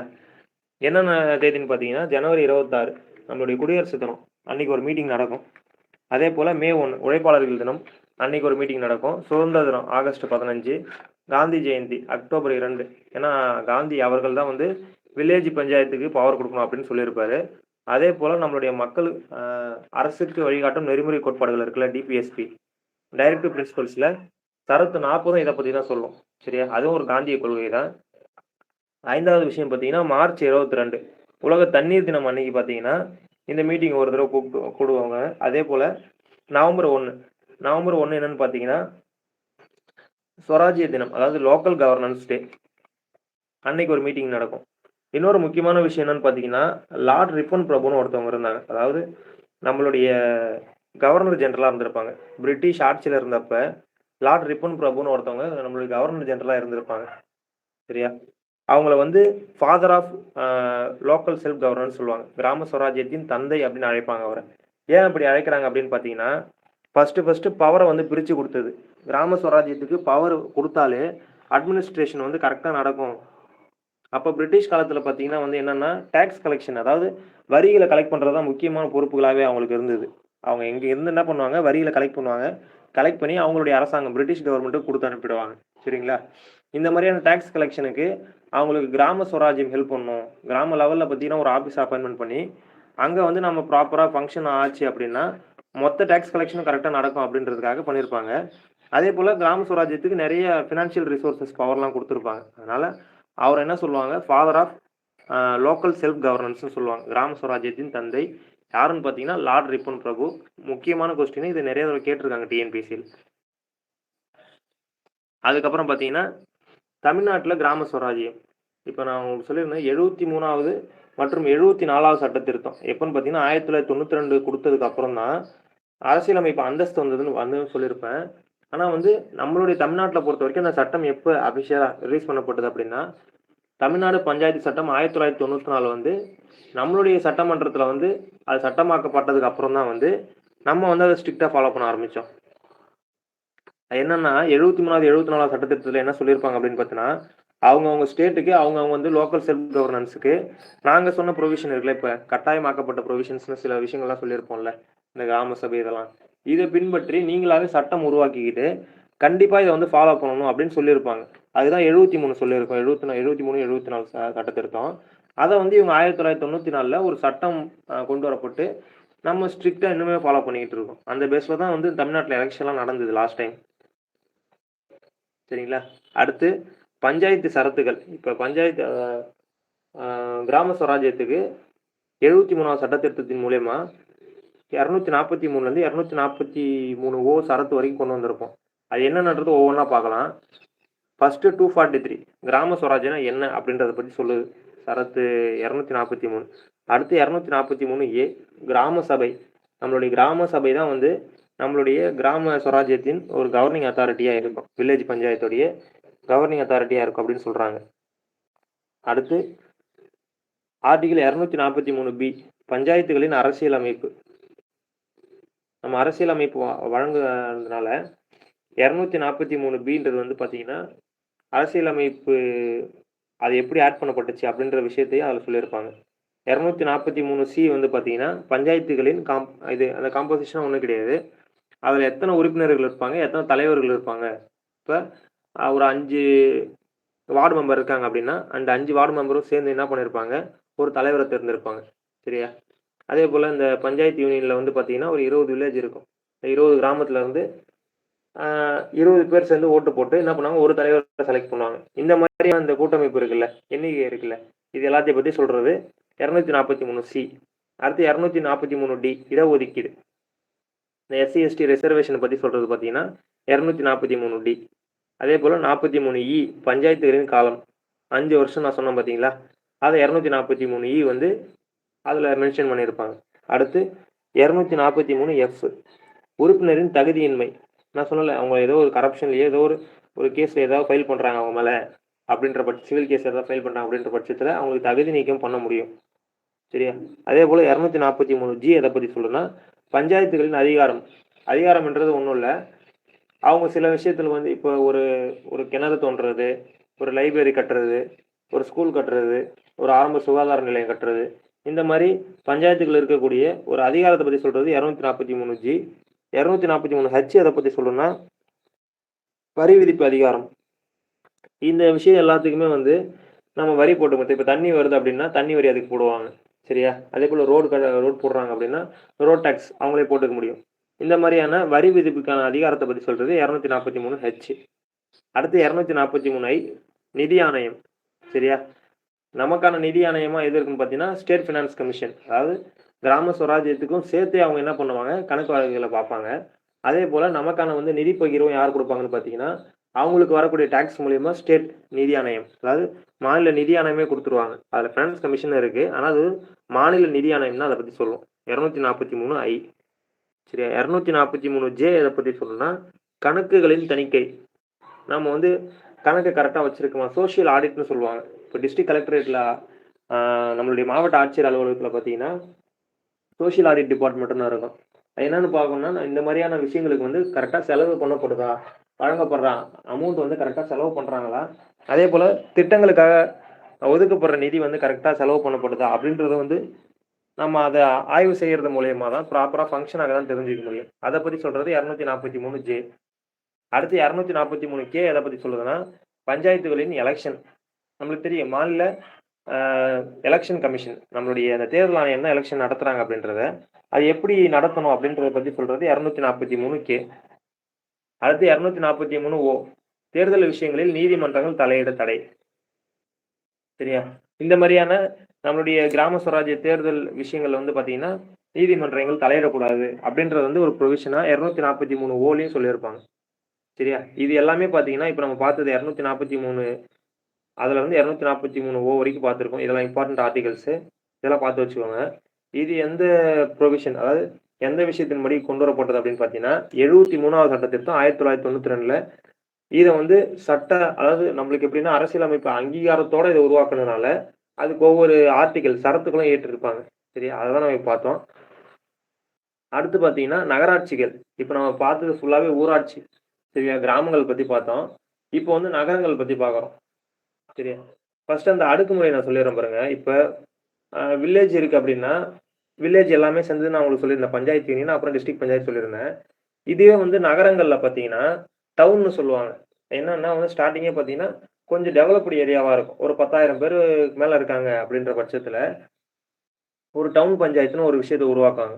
அந்த டவுன் பஞ்சாயத்துக்கு அப்புறம் இருக்கிறது பார்த்தீங்கன்னா, பஞ்சாயத்து டவுன் பஞ்சாயத்துக்கு அப்புறம் இருக்கிறது பார்த்தீங்கன்னா, முனிசிபாலிட்டி சொல்லுவாங்க. அதாவது ஃபர்ஸ்ட்டு ஊராட்சி, டவுன் பஞ்சாயத்து, அடுத்து பேரூராட்சி, அடுத்து நகராட்சி, மாநகராட்சி, மாவட்ட ஊராட்சி. மாவட்ட ஊராட்சின்றது டிஸ்ட்ரிக்ட் பஞ்சாயத்து. சரியா? இது இந்த 5ம் வந்து எப்படி இருக்கும்னா, வில்லேஜ் பிளஸ் சிட்டி இது 2த்தையும் சேர்த்து இருக்கு. ஆனா நம்மளுடைய இப்ப நம்ம பார்க்குறோம்ல நகராட்சிகள்ல, இதுல வந்து எப்படி பார்த்தீங்கன்னா, மெயினான 3 அடுக்கு தான் இருக்கும். ஒண்ணு டவுன் பஞ்சாயத்து, 2வது பார்த்தீங்கன்னா நகராட்சி. அதாவது நகராட்சி இருக்கும், மாநகராட்சி இருக்கும். அதுக்கப்புறம் நகராட்சி ஆணையம்னு ஒண்ணு இருக்கும். முனிசிபல் கார்ப்பரேஷன் ஒண்ணு இருக்கும். சரியா? இந்த 3 அடுக்குல தான் இருக்கும். சொல்றேன் பாருங்க. Town panchayat, municipality, municipal corporation. இது 3 தான். இது எத பொறுத்து பிரிச்சிருப்பாங்க அப்படின்னு பார்த்தீங்கன்னா, மக்கள் தொகை அடிப்படையில தான் பிரிச்சிருப்பாங்க. இப்ப வில்லேஜ்லாம் பார்த்தீங்கன்னா, ஒரு கிராமத்துக்கு சில கிராமத்துக்கு 500 பேர் இருப்பாங்க. சில கிராமத்துக்கு 1000 பேர் இருப்பாங்க. சரியா? ஆனா வந்து சிட்டிலாம் பார்த்தீங்கன்னா, அதிகமா இருப்பாங்க. மக்கள் தொகை அதிகமா தான் இருப்பாங்க. டவுன் ஏரியா, சிட்டி ஏரியால. அப்ப டவுன் ஏரியாவ பொறுத்தவரைக்கும் 10,000 பேர் இருந்தாங்கன்னா, அது வந்து ஒரு டவுன் பஞ்சாயத்து. இதுவே 1,00,000 பேர் இருந்தாங்கன்னா, அது ஒரு முனிசிபாலிட்டின்னு சொல்லுவாங்க.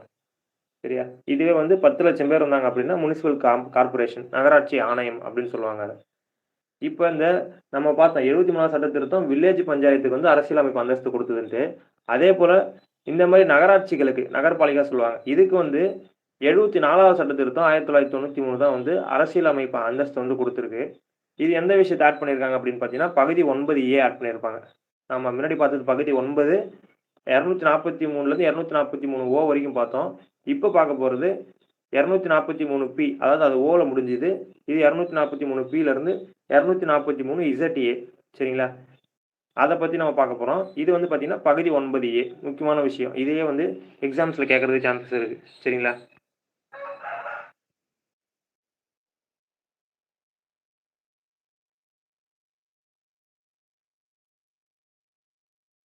ஓகே. அதேபோல அது வந்து 11வது அட்டவணையில சேர்த்திருப்பாங்க. நான் தான் உங்களுக்கு சொல்லியிருக்கேன்ல, மொத்தம் 12 அட்டவணை இருக்கு. அதுல வந்து 8 அட்டவணை மட்டும் தான் ஃபர்ஸ்ட் இருந்தது. அதுக்கப்புறம் வரக்கூடிய அட்டவணை எல்லாமே அதாவது ஒவ்வொரு சட்ட திருத்தம் கொண்டு வரப்பட்டு 8, 9 அதாவது 9, 10, 11, 12 இந்த 4மே பார்த்தீங்கன்னா, ஒவ்வொரு சட்ட திருத்தம் கொண்டு வந்து அதுக்கப்புறம் ஆட் பண்ண ப்ரொவிஷன்ஸு. இதில வந்து 11வது பார்த்தீங்கன்னா 73வது சட்ட திருத்தத்தில ஆட் பண்ணியிருப்பாங்க. 12வது அட்டவணை பார்த்தீங்கன்னா 74வது சட்ட திருத்தத்தில ஆட் பண்ணியிருப்பாங்க. இத கம்பேரிட்டிவா படிச்சுக்கோங்க. அப்பதான் உங்களுக்கு ஈஸியா இருக்கும். இன்னொரு இம்பார்ட்டன்டான ஃபேக்ட் என்னன்னு பார்த்தீங்கன்னா, முதல் நகராட்சி ஆணையம் எதுன்னு பார்த்தீங்கன்னா மெட்ராஸ். அப்போ வந்து ஃபர்ஸ்ட்டு நகராட்சி ஆணையமா தோற்றுவிச்சது பார்த்தீங்கன்னா, 1687ல மெட்ராஸ்ல தான் மொதல்ல தோற்றுவிச்சிருக்காங்க. சரியா? இப்ப கீழ குடுத்திருக்கிறது வந்து பார்த்தீங்கன்னா, ஜஸ்ட் வந்து பாப்புலேஷன பேஸ் பண்ணி, மக்கள் தொகை அடிப்படையில எப்படி வந்து இந்த ராஜ்யங்கள் அதாவது நம்மளுடைய ஊராட்சி, நம்மளுடைய நகராட்சி எப்படி பிரிக்கப்படுது அப்படின்றத பத்தி சொல்லியிருக்கோம். அது கவுண்ட் ஜஸ்ட் பார்த்துக்கோங்க. அடுத்து பார்த்தீங்கன்னா, 73வது இப்ப நம்ம சொன்ன மாரி 74வது சட்ட திருத்தத்தில என்னென்ன விஷயங்கள் ஃபாலோ பண்ணியிருக்காங்க அப்படின்றத பார்க்கலாம். இதுலயும் 3 அடுக்கு. அதுல எப்படி 3 அடுக்கு இருக்கோ, அதேபோல இதுலயும் பேரூராட்சி, நகராட்சி, மாநகராட்சி, town panchayat, municipality, municipal corporation. சரியா? அதேபோல இதுலயுமே சீட் ஒதுக்கீடு. எஸ்சி, எஸ்டி மக்களுக்காகவும், பெண்களுக்காகவும் இடஒதுக்கீடு குடுத்திருப்பாங்க. அதே பெண்களுக்கு 3ல அதாவது 1 பங்கு குடுத்துட்டு இருப்பாங்க. கால அளவு அதே 5 வருடம். தகுதி நீக்கம் என்ன மென்ஷன் பண்ணியிருந்தாங்களோ, அதே தான் தகுதி நீக்கம் இங்கேயும் குடுத்திருப்பாங்க. அதேபோல வந்து பார்த்தீங்கன்னா, அங்க எலக்ஷன் எப்படி ஸ்டேட் எலக்ஷன் கமிஷன் நடத்துறாங்களோ, அதே தான் இங்கேயும். ஆக்சுவலா 2மே கிட்டத்தட்ட ஒரே மாரி தான் இருக்கும். சரியா? பாப்புலேஷன பேஸ் பண்ணி இவங்களுடைய நிதி பகிர்வு அதிகாரங்கள், அதாவது அவங்க எப்படி என்னென்ன டாக்ஸ் கலெக்ட் பண்றாங்க அப்படின்ற சில விஷயங்கள் மாறுபடும். அதேபோல அவங்களுடைய அட்மினிஸ்ட்ரேஷன் வந்து சிட்டின்றதுனால கொஞ்சம் மாறுபடும். மத்தபடி எல்லாமே ஒண்ணுதான்.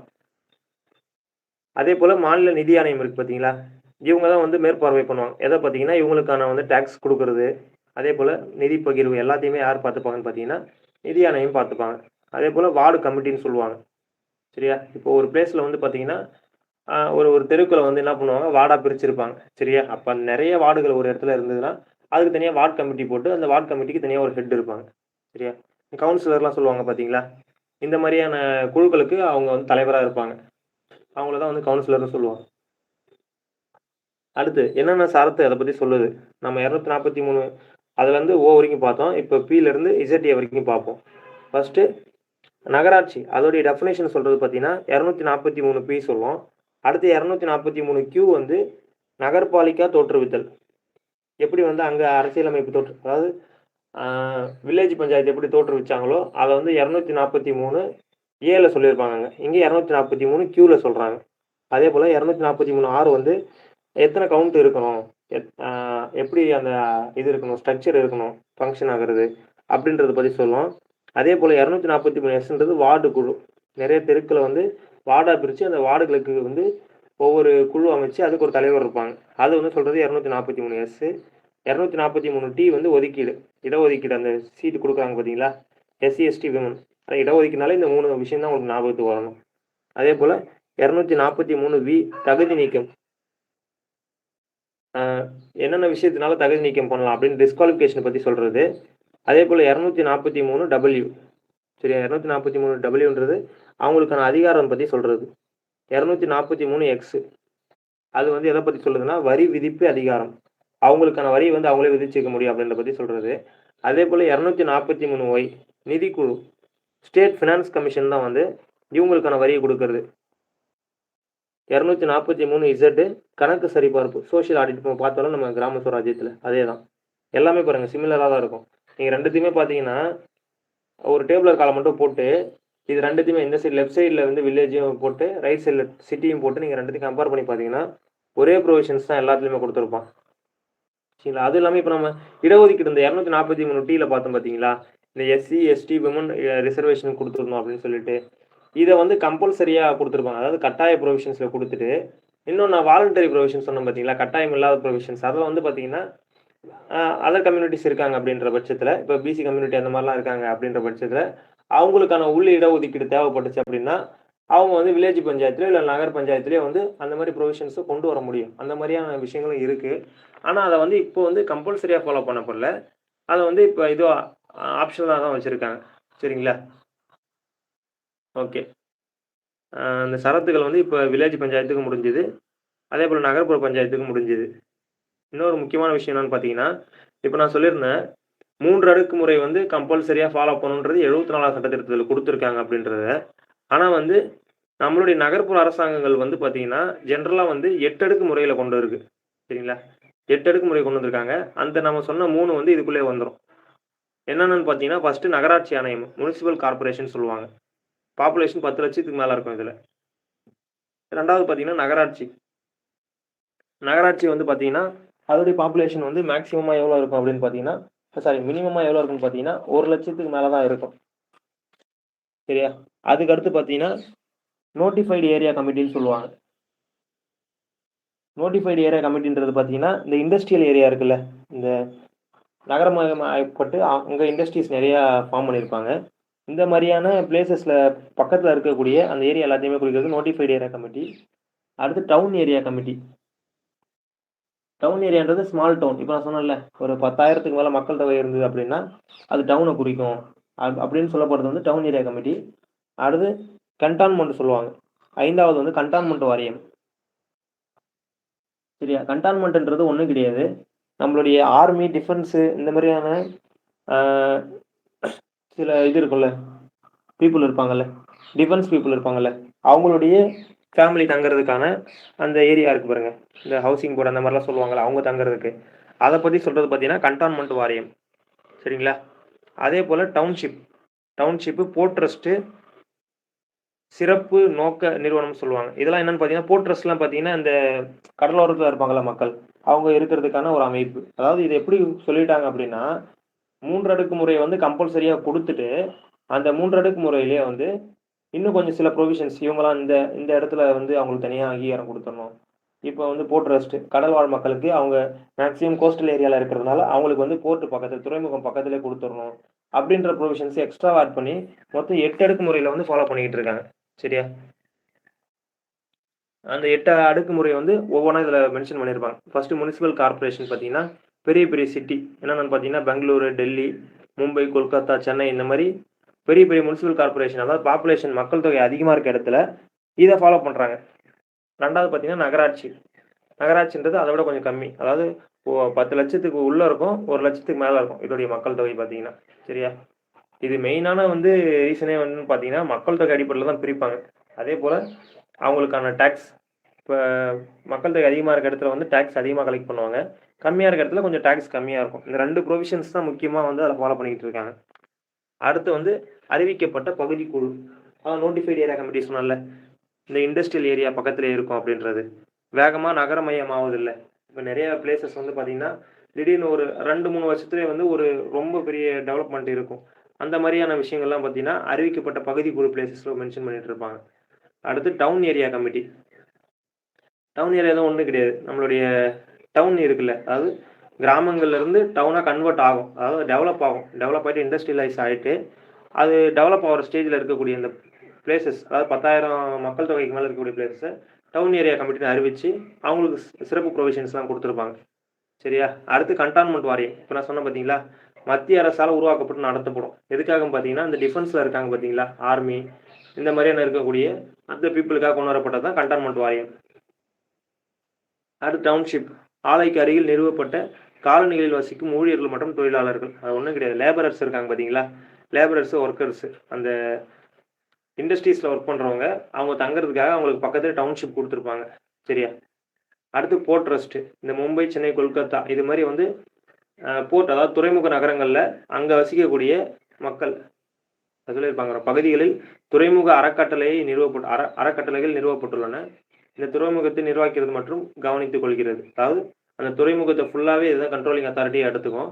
இங்க இருக்கக்கூடிய பிளேஸஸ் எல்லாமே பார்த்தீங்கன்னா, போர்ட் ட்ரஸ்ட்ல வரும். சரிங்களா? அடுத்து ஸ்பெஷல் அது என்னன்னு சொல்லுவாங்கன்னா, ஸ்பெஷல் பர்ப்பஸ் ஏஜென்சின்னு சொல்லுவாங்க. சிறப்பு நோக்கு நிறுவனம்னு சொல்லுவாங்க. சரிங்களா? இதுல இல்லாம சில விஷயங்களுக்கு வந்து நம்ம இம்பார்ட்டன்ஸ் குடுக்கணும் அப்படின்றது வந்து சிறப்பு நோக்கு நிறுவனத்துல கொண்டு வந்து அவங்களுக்கு ஒரு கவர்னிங் அத்தாரிட்டி குடுத்துருப்பாங்க. சரியா? அதாவது என்னென்ன விஷயத்துக்கு வந்து டெவலப்மெண்ட் இருக்கோ, அதேபோல எந்தெந்த விஷயம் வந்து ஃபியூச்சர்ல வந்து பெரிய அளவுல டெவலப் ஆகி அந்த இடத்துல வந்து பெரிய அளவுல மக்கள் தொகை இருக்குன்னு நெனைக்கிறாங்களோ, அது எல்லாத்துக்குமே ஒரு அங்கீகாரம் குடுத்து, அதேபோல நேஷனல் லெவல்ல இப்ப இந்த ஆர்மி பர்சனல் இவங்களுக்குலாம் இம்பார்ட்டன்ஸ் இருக்கிறதுனால, அங்க ஒரு சிறப்பு அங்கீகாரம் குடுத்து, இந்த பீப்பிளுக்கு வந்து தனியா ஒரு இடத்த குடுத்துட்டு இருப்பாங்க. இப்படித்தான் நகர் பஞ்சாயத்து ஃபங்ஷன் ஆயிட்டு இருக்கு நகரபாலிகா. சரிங்களா? இப்ப நம்ம பார்த்தது பார்த்தீங்கன்னா 2 இம்பார்ட்டன்டான டாபிக்கு. ஒண்ணு வில்லேஜ் பஞ்சாயத்து, இன்னொன்னு நகர் பஞ்சாயத்து. சரியா? நம்ம அட்மினிஸ்ட்ரேஷன ஸ்டேட்டா எப்படி பிரிச்சுட்டாங்க அப்படின்னு பார்த்தீங்கன்னா, ஃபர்ஸ்ட்டு சென்ட்ரல் கவர்ன்மெண்ட் ரூலிங்கு, அடுத்து ஸ்டேட் கவர்ன்மெண்ட் ரூலிங்கு. ஸ்டேட்ல வந்து கிராமங்கள் தனியா இருக்கு, நகரங்கள் தனியா இருக்கு. கிராமங்கள்ல 3 அடுக்கு முறை, நகரங்கள்ல 3 அடுக்கு முறை. இங்கே வந்து 73வது சட்ட திருத்தம், இங்கே 74வது சட்ட திருத்தம். ரெண்டுமே அரசியல் அமைப்பு அங்கீகாரத்துக்கு உட்பட்டது. அரசியல் அமைப்பில் மென்ஷன் பண்ணதுக்கு அப்புறம் தான் வந்து இது ஸ்ட்ரிக்டாக எல்லா இதுலேயும் ஃபாலோ பண்ணிக்கிட்டு இருக்காங்க. நம்மளுடைய தமிழ்நாட்டில் இன்னுமே நம்ம 3 அடுக்கு முறை தான் வந்து ஸ்டேட்லேயும் இது நகரத்துலேயும் சரி, வில்லேஜ்லேயும் சரி ஃபாலோ பண்ணிக்கிட்டு இருக்கோம். சரிங்களா? அதுக்குள்ளே இருக்கக்கூடிய அந்த கவர்னிங் எப்படி இருக்குது அப்படின்றத ஒன்றா இப்போ கிராம சபை, அதுக்கப்புறம் இடஒதுக்கீடு, அதுக்கப்புறம் எலெக்ஷன் கமிஷன், ஃபினான்ஸ் கமிஷன் மூலிமா அதுக்குள்ளே உள்ள ஒவ்வொரு டாப்பிக்காக நம்ம பார்த்தோம். அவ்வளோதான். இதான் பேசிக்கான ஃபங்க்ஷனிங். சரிங்களா?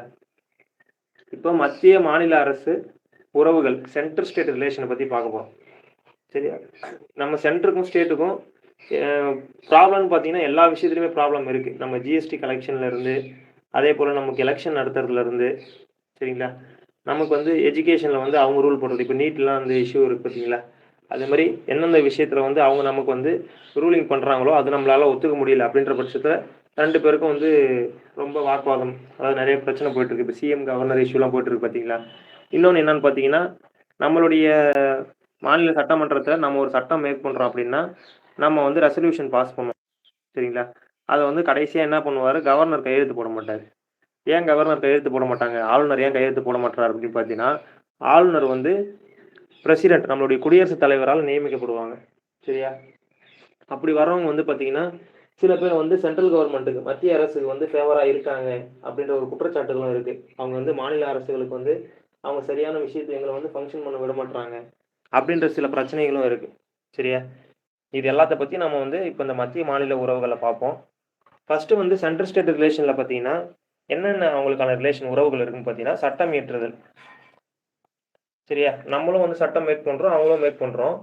அதே போல் அதிகார பகிர்வு, சென்ட்ரல் ஸ்டேட்டுக்கு வந்து அதிகார உறவு என்னென்ன இருக்குது. அதே போல் நிதி உறவுகள், finance commission, state finance commission இருக்குது, மாநில நிதி ஆணையம் இருக்குது, மத்திய நிதி ஆணையம் இருக்குது.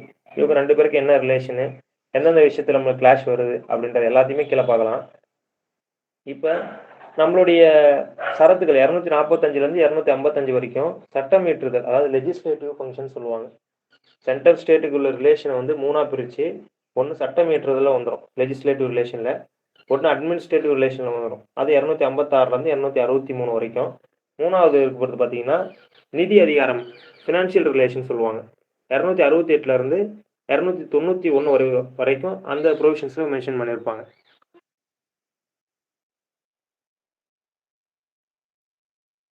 இது வந்து எங்கே இருக்குன்னு பார்த்தீங்கன்னா 7வது அட்டவணை.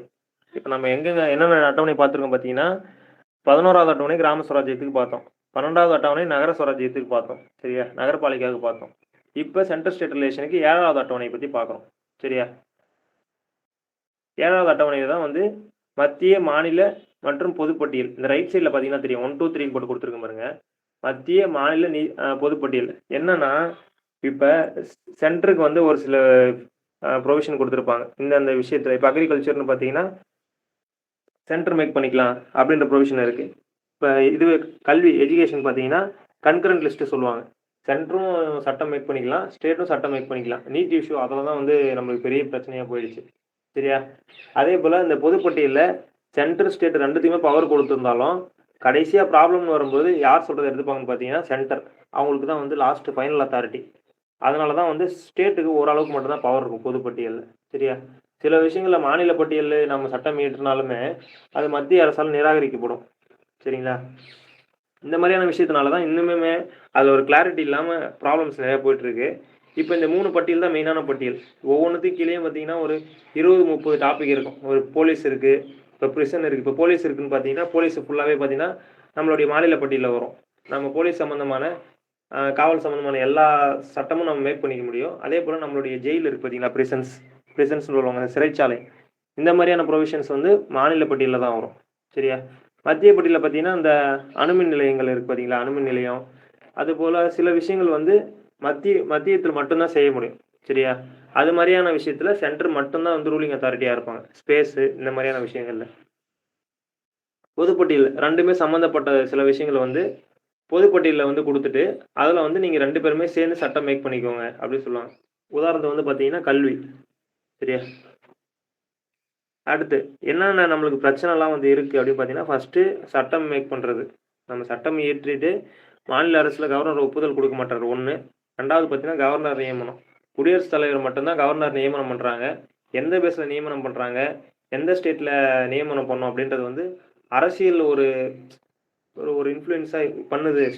சென்ட்ரல் கவர்மெண்ட்டுடைய ஒரு பாலிடிக்ஸ் வந்து கவர்னருடைய அப்பாயின்மெண்ட்ல இருக்கு அப்படின்றது வந்து ஒரு பிரச்சனைக்குரிய விஷயமா இருக்கு இன்னுமே. 3வது பார்த்தீங்கன்னா, நிதி பகிர்வு. சரியா? நிதி பகிர்வுன்றது பார்த்தீங்கன்னா, ஆர்டிகிள் 280 இத பத்தி சொல்லும். ஆர்டிகிள் 280 எத பத்தி சொல்லுதுன்னா, ஃபினான்ஸ் கமிஷன்னு சொல்லுவாங்க. இந்த ஃபினான்ஸ் கமிஷன் தான் நிதி பகிர்வ வந்து ரெக்கமெண்டேஷன் பண்ணுவாங்க. அடுத்து அதிகார பகிர்வு. சரியா? 5வது வந்து பார்த்தீங்கன்னா, ஜிஎஸ்டி. நம்ம வந்து எல்லாத்தையும் ஜிஎஸ்டி கலெக்ட் பண்ணி சென்ட்ரல் கவர்மெண்ட்டுக்கு குடுக்குறோம். சென்ட்ரல் கவர்மெண்ட் ஜிஎஸ்டின்னு போட்டு. ஆனா வந்து நமக்கு வந்து அவங்க குடுக்கக்கூடிய அந்த பங்குன்றது வந்து ரொம்ப இதுவா இருக்கு. கம்மியா தான் இருக்கு. சரியா? அப்படின்றதுலயும் பிரச்சனை இருக்கு. அடுத்து குடியரசுத் தலைவருடைய ஆட்சி. நாம வந்து கவர்னர் சொல்றத இப்ப கேட்கல. கவர்னர் சொல்ற சில ப்ரொவிஷன்ஸ் வந்து நம்ம ஃபாலோ பண்ணல. அப்படின்ற பட்சத்துல கவர்னர் வந்து அதாவது நம்ம ஆளுநர் வந்து பார்த்தீங்கன்னா, குடியரசுத் தலைவருக்கு ரெக்கமெண்டேஷன் குடுப்பாரு. சரிங்களா? இந்த இடத்துல வந்து குடியரசுத் தலைவருடைய ஆட்சி கொண்டு வந்துரணும். இவங்க வந்து நம்ம சொல்றத கேட்க மாட்றாங்க அப்படின்ற ப்ரொவிஷன்ஸ் வந்து ஆர்டிகிள் சரத்து 356ல அந்த மாதிரி ஒரு ஒரு ஆர்டிகிளே இருக்கு. கொண்டு வர முடியும். சரியா? ஃபெயிலியர் ஆஃப் கான்ஸ்டிடியூஷனல் மெஷினரின்னு சொல்லுவாங்க. என்னன்னா, நம்மளுடைய அரசியலமைப்பு வந்து ஸ்டேட் கவர்மெண்ட்ல மாநில அரசுல பின்பற்றப்படல அப்படின்ற பட்சத்துல மாநில அரச கலைச்சிட்டு அங்க வந்து குடியரசுத் தலைவருடைய ஆட்சியை கொண்டு வர முடியும். அது ஒரு பிரச்சனைக்குரிய ஒரு பகுதியா இருக்கு. சரியா? அடுத்து இந்த பிரச்சனைகள்லாம் தீர்க்கிறதுக்காக, இல்ல இந்த பிரச்சனைகள்லாம் வந்து எதிர்த்து சில குழுக்கள் ஸ்டேட்ல இருந்து போட்டிருப்பாங்க. சில சென்டர்ல இருந்தே போட்டிருப்பாங்க. அது என்னென்ன குழுன்றத ஃபர்ஸ்ட்டு பார்த்துரலாம். ஃபர்ஸ்ட்டு நிர்வாக சீர்திருத்த ஆணையம். ரைட் சைடுல இருக்கு பாருங்க. ஃபர்ஸ்ட் பாயிண்ட் போட்டிருக்கும் பாருங்க. நிர்வாக சீர்திருத்த ஆணையம். 1966ல மொரார்ஜி தேசாய் அவருடைய தலைமையில ஒரு குழு போட்டிருப்பாங்க. அவரால அத கன்டின்யூ பண்ண முடியாம ஹனுமந்தையா அப்படின்னு ஒருத்தர் வந்து வந்துருப்பாங்க. மொரார்ஜி தேசாய்க்கு அடுத்தபடியா ஹனுமந்தையா வந்துருப்பாங்க. 1966ல போடப்பட்ட இந்த குழுன்றது பார்த்தீங்கன்னா, 69ல வந்து 1969ல 22 பரிந்துரைகள் குடுத்திருப்பாங்க. இவங்களுடைய எந்த பரிந்துரைகளுமே ஆனா பெருசா ஏத்துக்கப்படல. என்னென்ன விஷயத்துல அவங்க பரிந்துரை குடுத்திருப்பாங்க பார்த்தீங்கன்னா, மாநிலங்களுக்கு இடையேயான கவுன்சில். சரியா? இப்ப நம்ம தனித்தனியா இருக்கிறதுனால தான் நம்மகிட்ட ஒரு அண்டர்ஸ்டாண்டிங் இல்ல அப்படின்ற பட்சத்துல, மாநிலத்துக்கு வந்து ஒரு குழுக்கள், அதாவது மாநிலங்கள்லாம் சேர்ந்து ஒரு குழுவா ஃபார்ம் பண்ணி, சென்டர் கிட்ட ஏதாவது ரெக்வெஸ்ட் பண்ணி கேட்க முடியும். அதுக்கு வந்து சரத்து 263 அதுக்கு வந்து கான்ஸ்டிடியூஷன்ல மென்ஷன் பண்ணப்பட்டிருக்கு. சரியா? இத வந்து உருவாக்கணும். மாநிலங்களுக்கு இடையான கவுன்சில உருவாக்கணும் அப்படின்றத சொல்றது பார்த்தீங்கன்னா, இதோடைய ஒரு பரிந்துரையா இருந்தது. 2வது நிதி அதிகார பகிர்வு. நிதி ஆதார பகிர்வு. எங்களுக்கு வந்து நீங்க பவர்லாம் குடுத்துறீங்க. ஆனா வந்து ஃபினான்ஷியல் ரிசோர்ஸ் எங்களுக்கு எதுவுமே கிடையாது. ஃபைனான்ஸ்க்கு வந்து எங்களுக்கு நாங்க உங்களையே டிபெண்ட் பண்ணி இருக்க வேண்டியதா இருக்கு அப்படின்னு சொல்றதுனால என்ன பண்றாங்க, ஸ்டேட்டுக்கு வந்து அதிகார பகிர்வு குடுத்துருங்க. சரியா? நிதி அதிகாரத்த வந்து எங்களுக்கு குடுத்துருங்க அப்படின்னு சொல்றது வந்து ஒரு ரெக்கமெண்டேஷன். அதேபோல ஆர்மி ஏதோ ஒரு சில விஷயத்துல வந்து லா அண்ட் ஆர்டர் ஏதோ மெயின்டெயின் பண்ணப்படல அப்படின்ற பட்சத்துல, ஏதோ ஒரு பெரிய பிரச்சனை வருதுன்னா, ஆர்மிய வந்து ஸ்டேட் கவர்மெண்ட் கிட்ட கேட்காமலே உள்ள இறக்குவாங்க. இந்த சென்ட்ரல் கவர்மெண்ட் நினைச்சாங்கன்னா. சரியா? இந்த மாதிரியான ப்ரொவிஷன்ஸ் வந்து அப்ப அடக்குமுறையா இருந்ததுனால, இதெல்லாம் வந்து நீங்க எடுக்கணும் அப்படின்ற ஒரு பரிந்துரையும் வந்து இத ஒரு ரெக்கமெண்டேஷனா குடுத்திருப்பாங்க. இதுல சில சில ரெக்கமெண்டேஷன் தான் குடுத்துருக்கேன். இதுல நெறைய ரெக்கமெண்டேஷன் இருக்கு. என்னன்னா, இது வந்து பெருசா ஏத்துக்கப்படல. அதனால வந்து இதோட தெரிஞ்சுக்கோங்க. நம்மளுடைய எக்ஸாம் பாயிண்ட் ஆஃப் வியூல என்ன இந்த குழு எப்ப தொடங்குச்சு? இந்த குழு எத பத்தி சொல்லுது? மத்திய மாநில அந்த உறவுகள் பத்தின ரெக்கமெண்டேஷன் சொல்லுது. அனுமந்த் ஐயா தலைமையில இருக்கு. அதேபோல பரிந்துரை எத்தன? இதெல்லாம் வந்து பார்த்தீங்கன்னா, பிலிம்ஸ் ஃபேக்ட்ஸ். நம்ம அதேபோல குரூப் 4ல வந்து நம்மள அதிகமா கேட்கக்கூடிய இந்த ப்ரொவிஷன்ஸ் இதுதான். அடுத்து ராஜமன்னார் குழு. இது வந்து முக்கியமான குழு. தமிழ்நாடு டிஎன்பிஎஸ்சி எக்ஸாம்ஸ்ல அடிக்கடி கேட்கப்படுற குழு. என்னன்னு பார்த்தீங்கன்னா, தமிழ்நாட்டுல இருந்து ஒரு மத்திய மாநில பிரச்சனைக்காக போடப்பட்ட ஒரு குழு. 1969ல தமிழ்நாடு அரசு போட்டிருப்பாங்க. 3 பேர் கொண்ட குழு. என்னன்னு பார்த்தீங்கன்னா, ராஜமன்னார் குழு. சரிங்களா? மறுபடியும் சொல்றேன். 1969 தமிழ்நாடு அரசால் உருவாக்கப்பட்ட குழு. 3 மெம்பர் கொண்ட குழுவா இருந்தது. 1969ல போட்டு 2 வருஷம் கழிச்சு 71ல ரிப்போர்ட் சப்மிட் பண்றாங்க. ஆனா வந்து சென்ட்ரல் கவர்மெண்ட் இதோடைய பரிந்துரை ஏத்துக்கவே இல்ல. முற்றிலுமா நிராகரிக்கப்பட்டுச்சு. சரிங்களா? என்னென்ன பரிந்துரை எல்லாம் குடுத்திருப்பாங்க? இது முக்கிய பரிந்துரைகள் என்னன்னு பார்த்தீங்கன்னா, ஃபர்ஸ்ட்டு நிதி ஆணையத்தை நிரந்தர அமைப்பாக மாற்றுதல். சரிங்களா? நிதி ஆணையம் வந்து அப்போ வந்து டெம்பரரி பாடியா தான் இருந்துச்சு. நிதி ஆணையம்ன்றது என்னன்னா, நம்மளோட டாக்ஸ் இருக்கு பார்த்தீங்களா? அத பகிர்ந்து குடுக்கிறது தான் அந்த நிதி ஆணையத்தோட வேலை. இது வந்து அப்போ வந்து டெம்பரரியா இருந்ததுனால, அத வந்து எங்களுக்கு பெர்மனன்ட்டா மாத்தி குடுங்க அப்படின்னு கேட்டிருப்பாங்க. அடுத்து திட்டக்குழு. டெவலப்மெண்டல் கவுன்சில் சொல்லுவாங்க. அதாவது பிளானிங் கவுன்சில் சொல்லுவாங்க. பிளானிங் கமிஷன வந்து எங்களுக்கு மொத்தமாவே எடுத்துருங்க திட்டக்குழு அப்படின்னு சொல்லியிருப்பாங்க. அடுத்து அனைத்து இந்திய பணிகள் கலைப்பு. இப்ப ஆல் இண்டியா சர்வீஸ் சொல்லுவாங்க. நம்ம யுபிஎஸ்சி மூலியமா இந்த ஆல் இண்டியா சர்வீஸ் 3 இருக்குன்னு கேள்விப்பட்டிருப்போம். ஒண்ணு ஐபிஎஸ், ஐஏஎஸ், ஐஎஃப்எஸ் சொல்லுவோம். சரிங்களா? இந்த 3 இருக்கிறதுனால அனைத்து இந்திய பணிகள் வந்து எப்படி சொல்றதுன்னா வந்து இது எல்லா இதுக்குமே பொருந்தும். இந்தியா ஃபுல்லா இருக்க எல்லா ஸ்டேட்டுக்குமே பொருந்தும். எங்க வேணும்னாலும் அவங்கள வந்து ஆட்சிக்கு வந்து உட்கார வைக்க முடியும். சரியா? இந்த விஷயங்கள் வந்து தேவைப்படாது அப்படின்ற பட்சத்துல அனைத்து இந்திய பணிகள வந்து கலைச்சிருங்க. இந்த மாதிரியான விஷயம் தேவையில்ல. எங்க ஸ்டேட்டுக்குள்ள இருக்கக்கூடிய ஆஃபீசர்ஸ நாங்களே நியமனம் பண்ணிக்கிறோம். நாங்களே எக்ஸாம் வச்சு தேர்ந்தெடுத்துக்கிறோம் அப்படின்ற ப்ரொவிஷன்ஸும் வந்து அதுல ஒரு ரெக்கமெண்டேஷனா குடுத்திருந்தாங்க. அடுத்து பார்த்தீங்கன்னா, சரத்து 356 மற்றும் 365 நீக்கம். இது 2மே எத பத்தி சொல்லுதுன்னு பார்த்தீங்கன்னா, இந்த குடியரசுத் தலைவருடைய ஆட்சி இருக்கு பார்த்தீங்களா? நான் சொன்னேன்ல இப்ப. ஸ்டேட் கவர்ன்மெண்ட் வந்து மாநில அரசு சொன்னத கேட்கல அப்படின்ற பட்சத்துல, அ குடியரசுத் தலைவர் என்ன பண்ணுவாரு, ஆட்சிய கலைச்சுட்டு அவருடைய அதாவது கண்ட்ரோல்ல வந்துரும். அந்த மாநில அரசுன்றது அவருடைய கண்ட்ரோல்ல டைரக்ட்டா எடுத்துப்பாரு. சரியா? இத பத்தி சொல்றது ஆர்டிகிள் 356. அதேபோல மத்திய பட்டியல்ல உள்ள சில பகுதிகள்ல மாநில பட்டியல்ல மாற்றணும் அப்படின்ற மாரி சொல்லியிருப்பாங்க. என்னன்னா, இது தமிழ்நாடு கவர்மெண்ட் குடுத்துருக்காங்க. தமிழ்நாட்டுக்கு லிமிட்டடான பவர்ஸ் இருந்தது அப்ப. அதனால மத்திய அரசுல இருக்கக்கூடிய மத்திய பட்டியல்ல இருக்கக்கூடிய சில விஷயங்கள்ல வந்து நாங்களே சட்டம் மேக் பண்ணிக்கிறோம். அத எங்ககிட்டயே குடுத்துருங்க அப்படின்ற ரெக்கமெண்டேஷனும் பரிந்துரையா செய்றாங்க. சரியா? அதேபோல கவர்னரின் விருப்பம் உள்ளவரை மாநில அமைச்சரவை பதவி வகிக்கலாம். இப்ப என்னன்னா, கவர்னர் நெனச்சாங்க அப்படின்னா, மாநில அமைச்சரவைய கலைக்க முடியும். அதுக்கு அவருக்கு பவர் இருக்கு. சரிங்களா? இத வந்து அடிக்கடி ஃபாலோ பண்றாங்க அப்படின்னா வந்து அங்க கரெக்ட்டான ஒரு ஆட்சியே இருக்காது. சரியா? அவங்களுக்கு புடிக்கல, அவங்களுக்கு சரி வரல அப்படின்னா, அந்த மாநில ஆட்சிய வந்து கலைக்க முடியும் கவர்னர். அப்படின்ற ப்ரொவிஷன்ஸ் எடுக்கணும். நீக்கப்படணும் முற்றிலுமா அப்படின்னு சொல்றது வந்து ஒரு பரிந்துரையா வச்சிருந்தாங்க இவங்க. சரியா? இது எல்லாமே பார்த்தீங்கன்னா, அவங்க குடுத்த முக்கியமான பரிந்துரைகள். ஆனா இது ஏற்கப்படல. இதுல நீங்க பிலிம்ஸ் அதாவது எக்ஸாம் பாயிண்ட் ஆஃப் வியூல உங்களுக்கு என்னென்ன தேவை அப்படின்னு பார்த்தீங்கன்னா, எந்த அரசு, தமிழ்நாடு அரசு, ராஜமன்னார் பேர்னாலே அந்த பேர வச்சே நீங்க கண்டுபிடிச்சிடலாம். ராஜமன்னார் வந்து தமிழ்நாடு அரசு போடப்பட்ட குழு. 1969 3 பேர் கொண்ட குழு. சரிங்களா? ரிப்போர்ட் 1971ல சப்மிட் பண்ணியிருப்பாங்க. அவ்வளோதான். இத மட்டும் வந்து நீங்க எக்ஸாம் பாயிண்ட் ஆஃப் வியூல தெரிஞ்சுக்கோங்க. அதுக்கப்புறம் வந்து பார்த்தீங்கன்னா, ஆனந்தபூர் சாஹிப் கண்டம். அதாவது அனந்தபூர்ன்றது பார்த்தீங்கன்னா, பஞ்சாப்ல ஏற்பட்ட ஒரு கிளர்ச்சி. சாரி ஆக்சுவலா அனந்தபூர்ன்றது பஞ்சாப்ல இருக்கக்கூடிய ஒரு பிளேஸு. பஞ்சாப்ல அப்ப ஏற்பட்ட ஒரு பிரச்சனையினால என்ன பண்ணியிருப்பாங்க, அங்க இருக்கக்கூடிய அனந்தபூர் அப்படின்னு சொல்லக்கூடிய பிளேஸ்ல ஒரு தீர்மானம் கொண்டு வந்திருப்பாங்க. என்னன்னா, நாங்க வந்து எங்களுக்கான விஷயத்த வந்து நாங்களே மேக் பண்ணிக்கிறோம். சரியா? மத்திய, மாநில உறவுகள் வந்து எங்களுக்கு பிரச்சனை அளிக்கக்கூடியதா இருக்கு. அதனால மாநில அரசுக்கு எங்களுக்கு சில அதிகார பகிர்வ நீங்க குடுக்கணும் அப்படின்ற சில ரெக்கமெண்டேஷன 1973ல பஞ்சாப்ல இருந்து அனந்தபூர்ன்ற பிளேஸ்ல இருந்து வச்சிருப்பாங்க.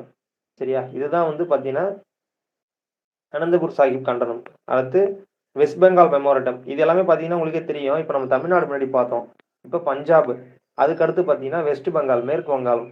இப்ப ஒவ்வொரு இடத்துலயுமே வந்து மத்திய அரசு அவங்களுடைய ஆட்சி வந்து பிரச்சனையா இருக்கிறதுனால, அவங்கவங்களுடைய சுதந்திரத்த அவங்கவங்க கேட்டுக்கிறாங்க. சரியா? அதுல ஒரு சிலது வந்து ரெக்கமெண்டேஷனா ஏற்கப்பட்டிருக்கும். ஒரு சிலது வந்து முற்றிலுமா நிராகரிக்கப்பட்டிருக்கும். சரியா? அடுத்து வெஸ்ட் பெங்கால், அ மேற்கு வங்க அந்த தீர்மானம் சொல்லுவாங்க. West Bengal memorandum. இவங்களுமே வந்து என்ன சொல்லியிருப்பாங்க, சென்டர் வந்து நெறைய விஷயத்த யூனியன் லிஸ்ட் மாரியான விஷயத்துல வந்து எங்கள வந்து ரொம்பவே அடக்குமுறை பண்றாங்க. அப்படின்ற வந்து வெஸ்ட் பெங்கால், மேற்கு வங்காளத்துல வந்து 1977ல அவங்களுக்கான பரிந்துரை, அவங்களுக்கு என்னென்ன தேவைப்படுது ஸ்டேட்ல, அப்படின்ற பரிந்துரைய வந்து அவங்க 1977ல டிக்ளேர் பண்ணியிருப்பாங்க. அதுவும் நிராகரிக்கப்பட்டிருக்கும். இப்ப இது எல்லாம் முடிஞ்சதுக்கு அப்புறம் முக்கியமான ஒரு குழு, மத்திய அரசாலே போடப்பட்ட குழு. என்னன்னா, இப்ப நெறைய பிரச்சனை வந்துகிட்டே இருக்கே, அது என்னெல்லாம் சரி பண்ணுவோம் அப்படின்றதுக்காக, சர்க்காரியா குழுன்னு சொல்லுவாங்க. மத்திய அரசுனால 1983 அவங்களே இறங்கி ஒரு குழு போடுறாங்க. இது 3 பேர் கொண்ட குழு தான். 247 பரிந்துரைகள குடுத்திருப்பாங்க. சரியா? அவங்க குடுத்த முக்கியமான ரெக்கமெண்டேஷன் என்னன்னு பார்த்தீங்கன்னா, பிரிவு 263 சொல்லுவாங்க. அதாவது இன்டர் ஸ்டேட் கவுன்சில் நான் இப்ப சொன்னேன் பார்த்தீங்களா?